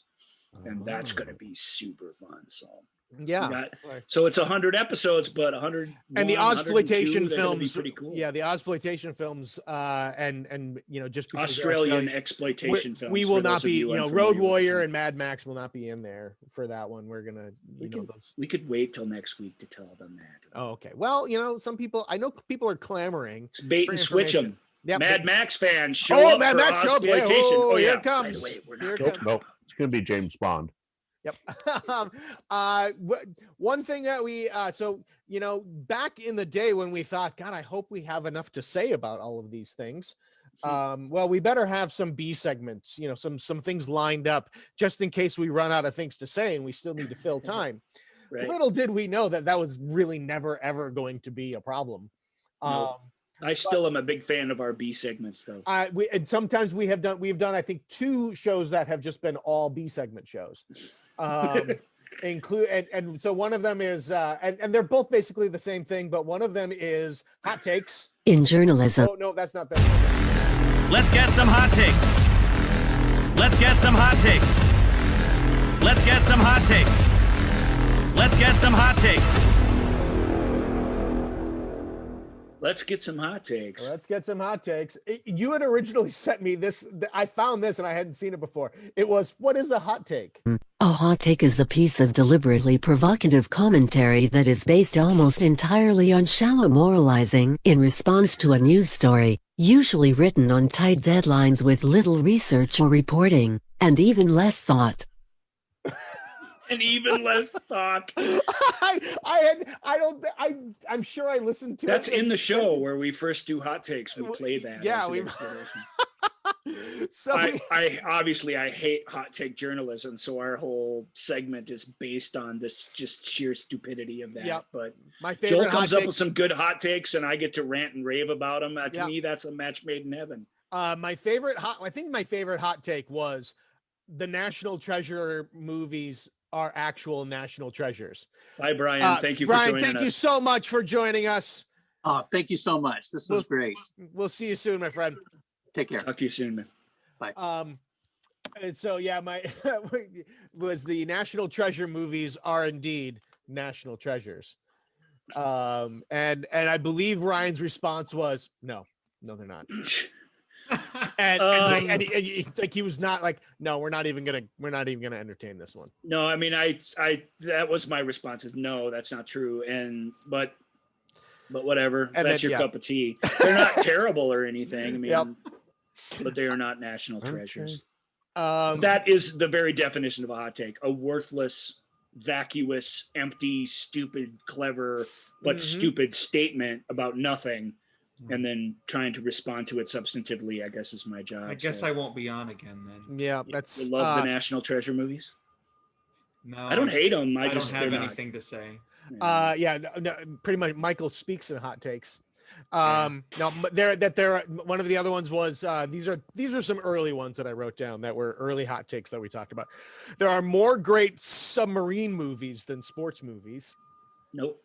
And let's see, we talked about. I like it, you know, like on Jeopardy. I like that theory phrased in hot take form. Mhm. But that's an easy one. That's not true. I mean, and I love submarine movies, but they just aren't anywhere near as many of them as sports movies. And so sports movies, just by their mass multitudes, there's more better ones, unfortunately. Yep, and I like Is this what you wanted from this segment? Me reliving these hot takes? It's pretty much exactly what I said. No, it's 80 not episodes about ago. reliving, you know, and having Michael and Rob. I here, can't if they help have but any not takes. respond to the hot takes. No, I'm I sorry. also like that there was this was one that I pulled off the internet that I enjoyed reading it. You know, whether I agree with it, I don't think so. But there is not one single movie that could not be 100% improved by replacing Shia LaBeouf with Joseph Gordon-Levitt. That's a good one. That's a really good hot take. Solid because hot take. You that one, the answer doesn't come immediately. It doesn't. That's something you have to think about. Yep. I like that. That's a So very that's clever actually one. that's not a hot take. That's a legitimate conversation. Yeah. And then I like in this internet era, all end credits. Eventually, I argued that no, it isn't, because there are plenty of terrible Shia LaBeouf films I wouldn't want to see Joseph Gordon-Levitt in. Sure. But that's a great hot take.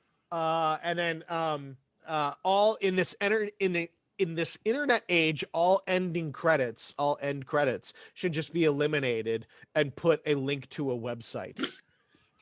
Oh God! If you see that, If you want to hear me rant hardcore, I'm with you, Ryan. I was not excited. I am with you. I would be like, oh no. I'm on the record officially, so I won't repeat it here. But man, I have a particularly piece of dark poetry that goes along with that particular. Yeah, it was great. I mean, that was one of them I came up with. I got all riled up. Yeah, I came up with thinking that it would be because obviously I don't agree with that, and so I was like, oh, this will be fun.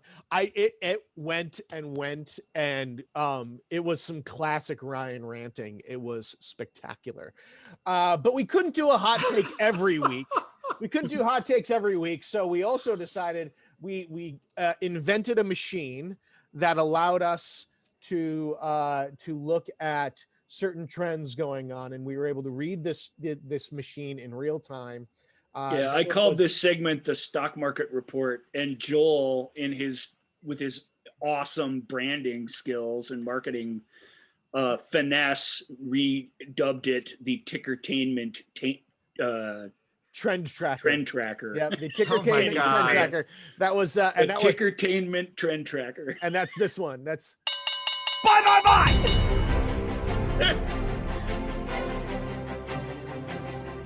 Bye. Bulls and bears. Sell. Bye. Sell.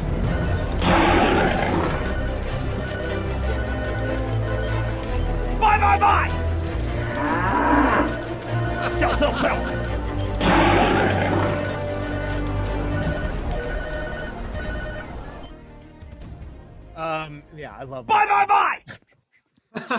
Just like I always do every episode, I crap on the end. On the end of the segment. I always remember to wait for that final bye. I always forget that there's another bye. I crap on it. Yeah. Luckily, I get to edit out the video. Just a little too late. That's what's so great about it. So that one was we were able to go. I asked the Tickertainment Trend Tracker to relive some of the ones, and some of the ones it came up with are here's one. We talked about the return of practical effects over CGI as a trend, and we discussed sell. Yeah, and that was a sell. We also talked about holiday variety specials over like holiday specials that are a plot. Sell. Although we do like our holiday variety specials, I wouldn't trade any of the great Christmas and Halloween stories for them. And we also this was one of them. The having the villains with humanizing backstories, so that there's some sort of redeeming quality about these villains, or at least some understanding of why they got to where they got to. Bye. Yep. Not every time. I mean, villains come in all shapes and sizes. Sometimes the great thing about them is that often the great thing about them is that they're unknown to the point that we graft our own fears and concerns upon them, and that is a really, really powerful villain. Mm-hmm. So I'm not for that happening all the time, but I'm for all kinds of storytelling. So yeah, backstories, anti-heroes, people who ride the line, villains who find a way to, if not redeem themselves, then at least atone for some of their actions. And the final act is always a fun thing.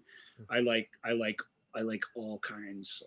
So I do like the backstories. I do go for the backstories. Mm-hmm. Yeah, I think I think sometimes the backstory robs the thing of its power. I think I really believe No Country that. for Old Men. I don't need to know who he is.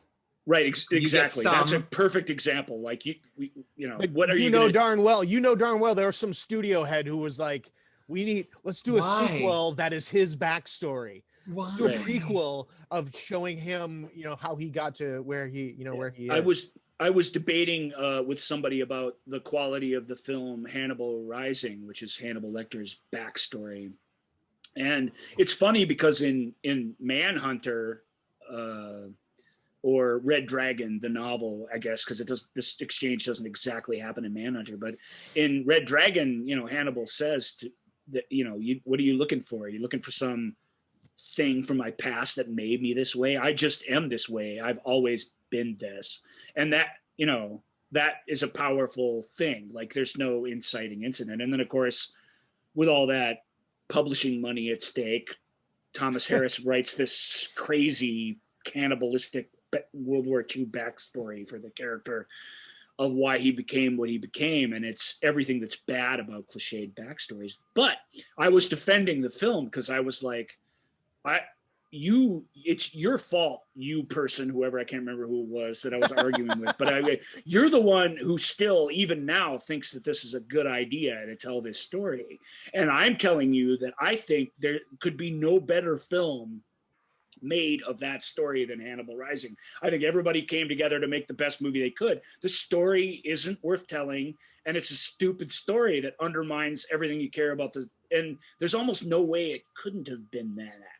So it's not the movie's fault, really. It's the idea of the story. The fact that the publishing people wanted it, we're going to tell it anyway. And Harris said, well, God, if they're going to tell it anyway, I'll write it, and at least I'll enhance my bank account with it. But even he didn't think it was a good idea. And when you've got an author with his signature character writing a backstory that he doesn't really believe in, I mean, this is what's going to happen. Mm-hmm. And it's a terrible story, but it's a decent enough movie. I really don't know how you could have made that movie better. I've not seen that one, but who plays Elector in that? This French guy, I can't remember his name. Okay, so not like a big name that I'd recognize. Okay. No. A movie star, in other words. We were it's got a great ensemble of character actors, like we talk about in it, and it's got Gong Li in it, who's a really good actor and brings a lot of gravitas to it. But I can't remember the guy's name. He's this French guy, and honestly, he's most famous for playing young Hannibal Lecter, even now, 15 years later. So it didn't make his career in any way. And I believe he's French. If I'm wrong about that, I apologize. Yeah, we'll find that out. But it's made by a pretty decent director doing a good job. It's just... Who's the director? I can't remember that either. I'm sorry. I'm terrible. If I knew I was going to be talking about this, I'd have pulled up some Of details course, here in front yeah. of me. Red Dragon. No, Hannibal Rising. Hannibal Rising. Hannibal Rising. Movie. There we go. Hannibal Rising. Directed by Peter Weber. Good director. He made The Girl with the Pearl Earring and some other really good films. He's a good director. And it stars Gaspard Ulliel. Of course. Yeah. He's a gamer. He goes for it, but he just playing this weird, twisted, evil guy, and it's a boring performance. But that said, read some of the other people in the cast, Joel. This list of guys that are part of this story is pretty cool, Rhys Ifans. Ifans is good, man. Aaron Thomas is also in it as Lecter at a different age. Kevin McKidd, Kevin McKidd. I love Kevin McKidd. So sad. Dominic West is in it. He's good. I'm so sad that Kevin McKidd left films for Grey's Anatomy, and he's just disappeared completely off my radar, because I used to love every time he showed up in something. Yeah. Damn you, Shonda Rhimes and stupid Grey's Anatomy. Now the Tickertainment Trend Tracker also would veer away from like movie themes and stuff, and we also this one it talked about that it would refer to alcohol being served in theaters as a trend, and recliners in having chairs that recline in theaters. Sell. That's 6 cells, is it right? Screw all that. I don't care about the alcohol. I like the recliners. I don't mind like moving your seat back a little bit, like you're falling asleep on an airplane. But these things where you're draped out, laying down and stuff, it's like, come on. And it's 2 hours. Just sit like a normal person. And drinking, I think, is pretty cool, actually. It's drinking is no good because people are already becoming horrible. Right. That's the behaving problem. horribly. Why give them an extra reason to be uninhibited? That's the jerks. Problem. And listening to people's rocks glasses jingling and clanking, and it's just like, that's no different than popcorn crunching. No, it's a different sound. Well, but I mean, it's still an outside I get what you're saying, but it's a different sound. I remember every time I watch a movie at home and I love this trend in movies because I get why they do it, where the soundtrack starts under the logo, like instead of hearing the Columbia music, you get you know what I mean? Or sometimes it's just the old logo, but there's nothing. It's quiet because the movie wants to sort of put you under its spell right from the get-go. I don't like distorting logos, but too much, but I like playing around with them a little bit. But every time I watch one that's quiet like that at the beginning of some serial killer movie or something, I'm like, this logo doesn't have the music. All this logo is the sound of people chewing in the theater. Yeah. That's it. That's all you're hearing here. You're not hearing silence. And in a way, directors should probably be aware of that. All you're hearing is yeah, I get that.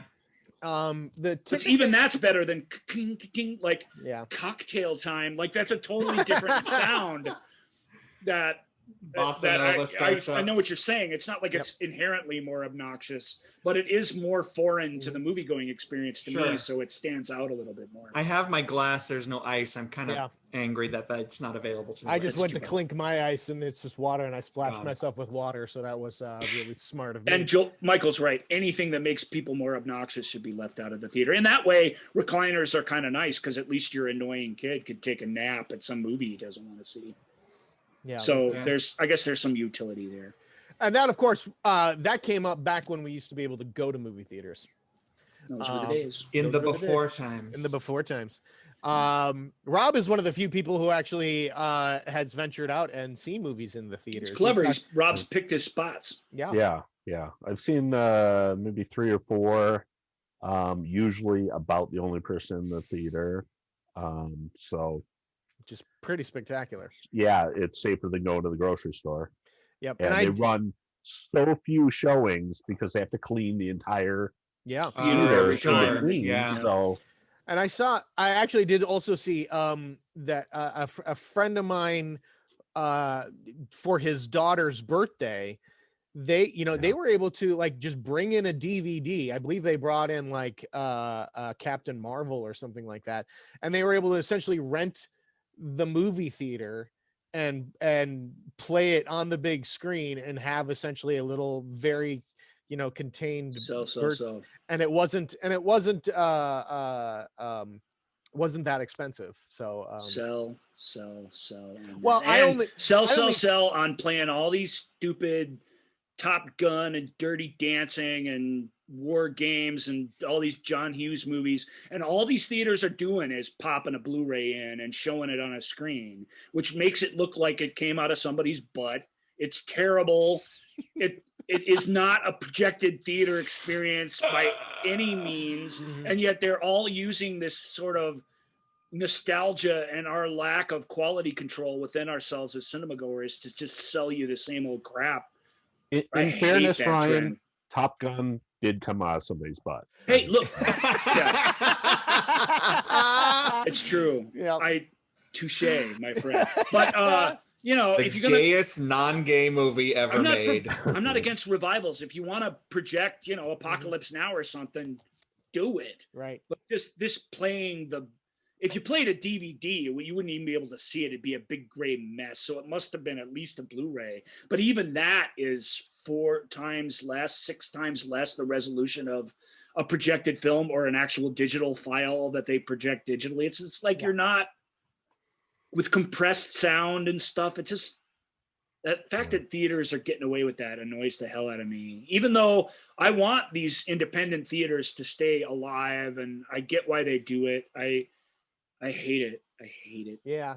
The only way I think to look the other way and just forgive it for now is because they're just trying to find any revenue to stay. Well, during the COVID era, do whatever. So I don't mind that now. If this is something that continues after we are able to hopefully. But it's been going on for years and years. Yeah, and years. that's true.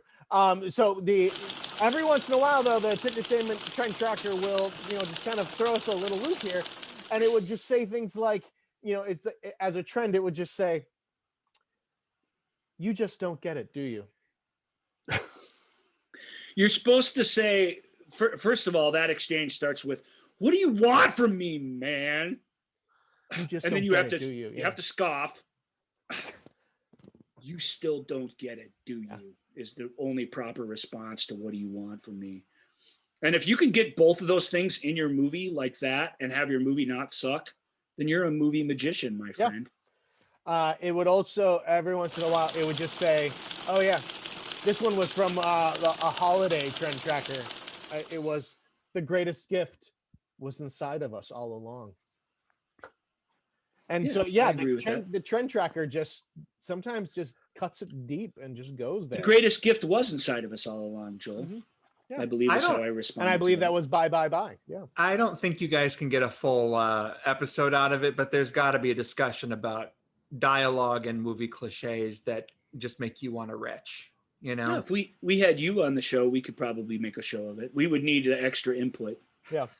But there's my top one. Either of those two things really. No, it's this. People manage to do it, but anyone who says, "What do you want from me?" is that you can't write that in your movie anymore. You just can't. And that's the worst. You still don't get it, do you? Is a little easier if you do it just right, but you really should try and think of something better than that. Some variation on it, because that is just super annoying. What about, do we like, what if it's like, it's you? It's always been you. Yeah, that's okay. That one's okay? Okay, I'm just wondering. Depends. It's always depends on the you. context. Yep. It also depends on the actor's delivery. Yeah, it makes a difference. Like, but I just made all three of you and believe. Michael argues, just debates this with me, which is weird because he's a writer. But it starts with the writing. You know, you can be in Attack of the Clones and make some of it work if you're Ewan McGregor. If you're Natalie Portman, not so much, and if you're Hayden Christensen, not at all. So there's an actor element to this. Sand. Right. But the point is that sucky writing makes everybody suck to one degree or another.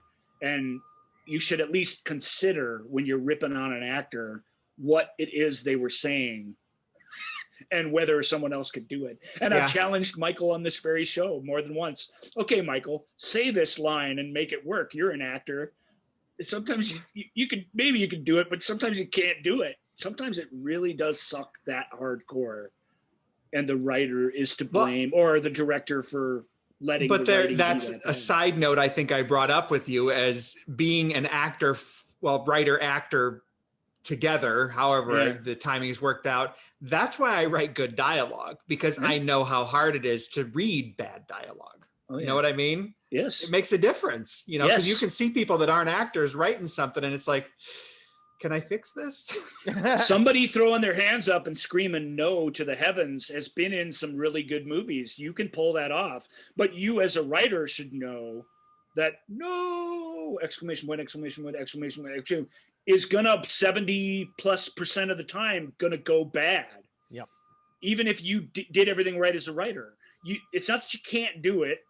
It's that you shouldn't do it because somebody's gonna, it's such a collaborative thing and there's so many forces working on your stuff at all times that to think that you can earn that moment when it's 100 people that have to earn it along with you is a big wish. The thing that you have the gall to earn that moment, it makes me think of, you know, the recently deceased Christopher Plummer in Dragnet when he says, Dabney Coleman says to his character, "You got balls as big as church bells, Reverend." And that's what it is. If you think you can pull that off, then you think pretty highly of yourself. Yeah.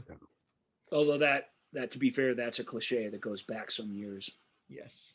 That didn't premiere in Dragnet. Still a tough line to read, and Dabney, he can do anything. Well, he gave his character a speech impediment, and that's how he pulls it off. Yes, I bowed the big church bells. Church bells. Sure. On that note, that where we're going to close things up? That is our 100th episode. Well, you forgot one thing. Yeah. I have I've to. forgotten two things. All right. Well, very quickly. Yes. As you know, I collect a lot of toys and Funko Pops. So, knowing that this edition was coming up, I realized, God, I got to get, the movie show with Joel and Ryan collectible Funkos. So I know that they're in high demand. They're hard to find. They're hard to find. Yeah. They really are. So I said, I kind of went out yesterday, did some shopping, and I ended up finding them. So I wanted to present those. So this is the here. Hold on, let me spotlight here for the video feed. And there we go. Okay, so this is the Ryan figure.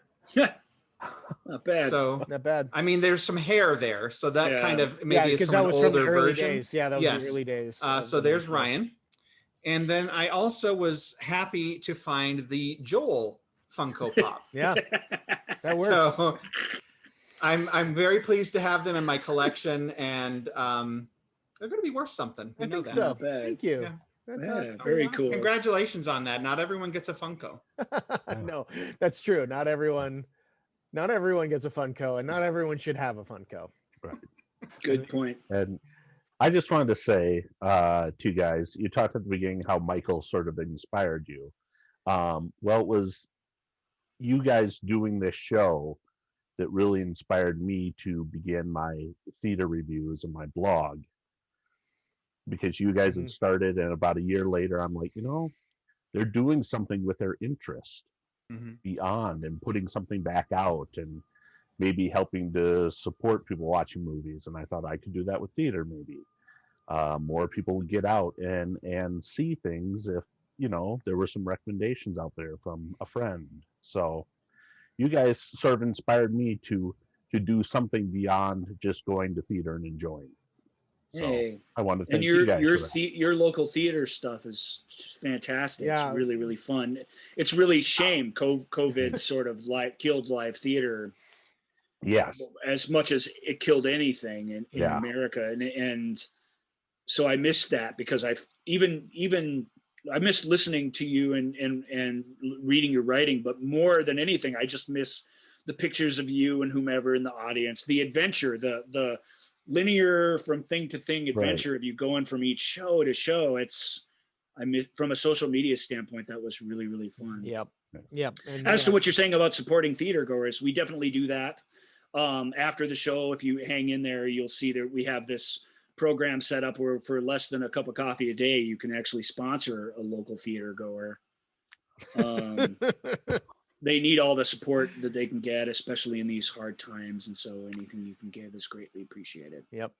Indeed. Well, I'd like to say something quick too before you guys end it. But I think of the line from the Bridges of Madison County. I think it's I don't know what point in the film, but Meryl Streep, talks to the Robert Kincaid, the Clint Eastwood character, and says, you're so interesting, and she's like, I'm sorry that you have to be here, talking to some Iowa housewife, And he's like, well, if you think that a man doesn't want to talk about himself, then, you really do need to get out. So the point of that is that I thank you guys when you have me on, because this is where I want to be. I'd love to shop with my friends and talk. I mean, this is great. This is a great, break in my day. So anytime you guys want to have me on, I have such a good time when I'm here. And again, if you think that I don't want to talk about this, then you really aren't getting out. So anyway, congratulations. Well, thank you. Thank you both. And thanks to Brian, who's no longer with us. Thanks today, to Brian who had to run. He didn't die, just clarify. No, he just had to leave. He has other things. He's a lot of demands on his time. But as I wrote I made a post this morning. I love doing this show because I love Ryan. I love his brain, and he's the knowledge and his amazingness talking about movies is only surpassed by what a great friend and what a great guy he is. So I am. Yes, back at you with really the same, other than your brain, which I'm slightly less impressed with. No, but and those, appropriately so. Yeah, those other qualities, though, the friend thing, and what else did you say? Something. Anyway. No, it's mostly a friend thing.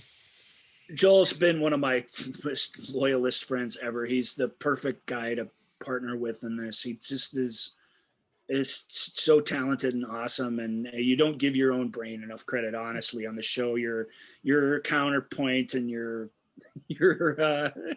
you're putting my more ridiculous opinions in proper perspective is useful to the audience. And and it is just, I just want you to know that I believe that it is this to a certain degree. You set up the pins for me and you let me knock them down for sure. You definitely do that as the host of the show, but it's so much more than that. If it wasn't, it wouldn't be. I might still do it just because I have to talk to somebody, but it wouldn't be the same. You've been the best, and I'm thrilled to have spent this time with you. It's great. I hope the listeners feel the love between us. It's very true. Yeah. He's I always like the there's the family that you're born with and the family that you choose. And Ryan and Michael and Rob, Michael was the best man at my wedding, and Rob has become a great friend over these years. It's great to be part of this family, and it's really great. I'm gonna go back into screen sharing mode here so that I can hit our play the outro. Thank you, dear listener. Thank you for coming with us, whether you've listened to one episode or all 100 episodes. Yeah. All contributors, all guests, all listeners and viewers. Thank you so much. We thank you so much for everything, for being a part of this. We hope you've enjoyed it as much as, even just a little bit, as much as we'd have enjoyed doing it. And hopefully we will see you for episode and you can hear us for episode 101 coming up very soon. Wow. All right. Thank you all very, very much. And until next week, bye. Thank you for listening to The Movie Show with Joel and Ryan. Remember, all views and opinions represented in this podcast are personal and belong solely to the speaker and do not represent those people, institutions, or organizations that the speaker may or may not be associated with, unless explicitly stated. None of these views and opinions were intended to malign or deceive. And now, here's the producers, circa 1982, to play us out.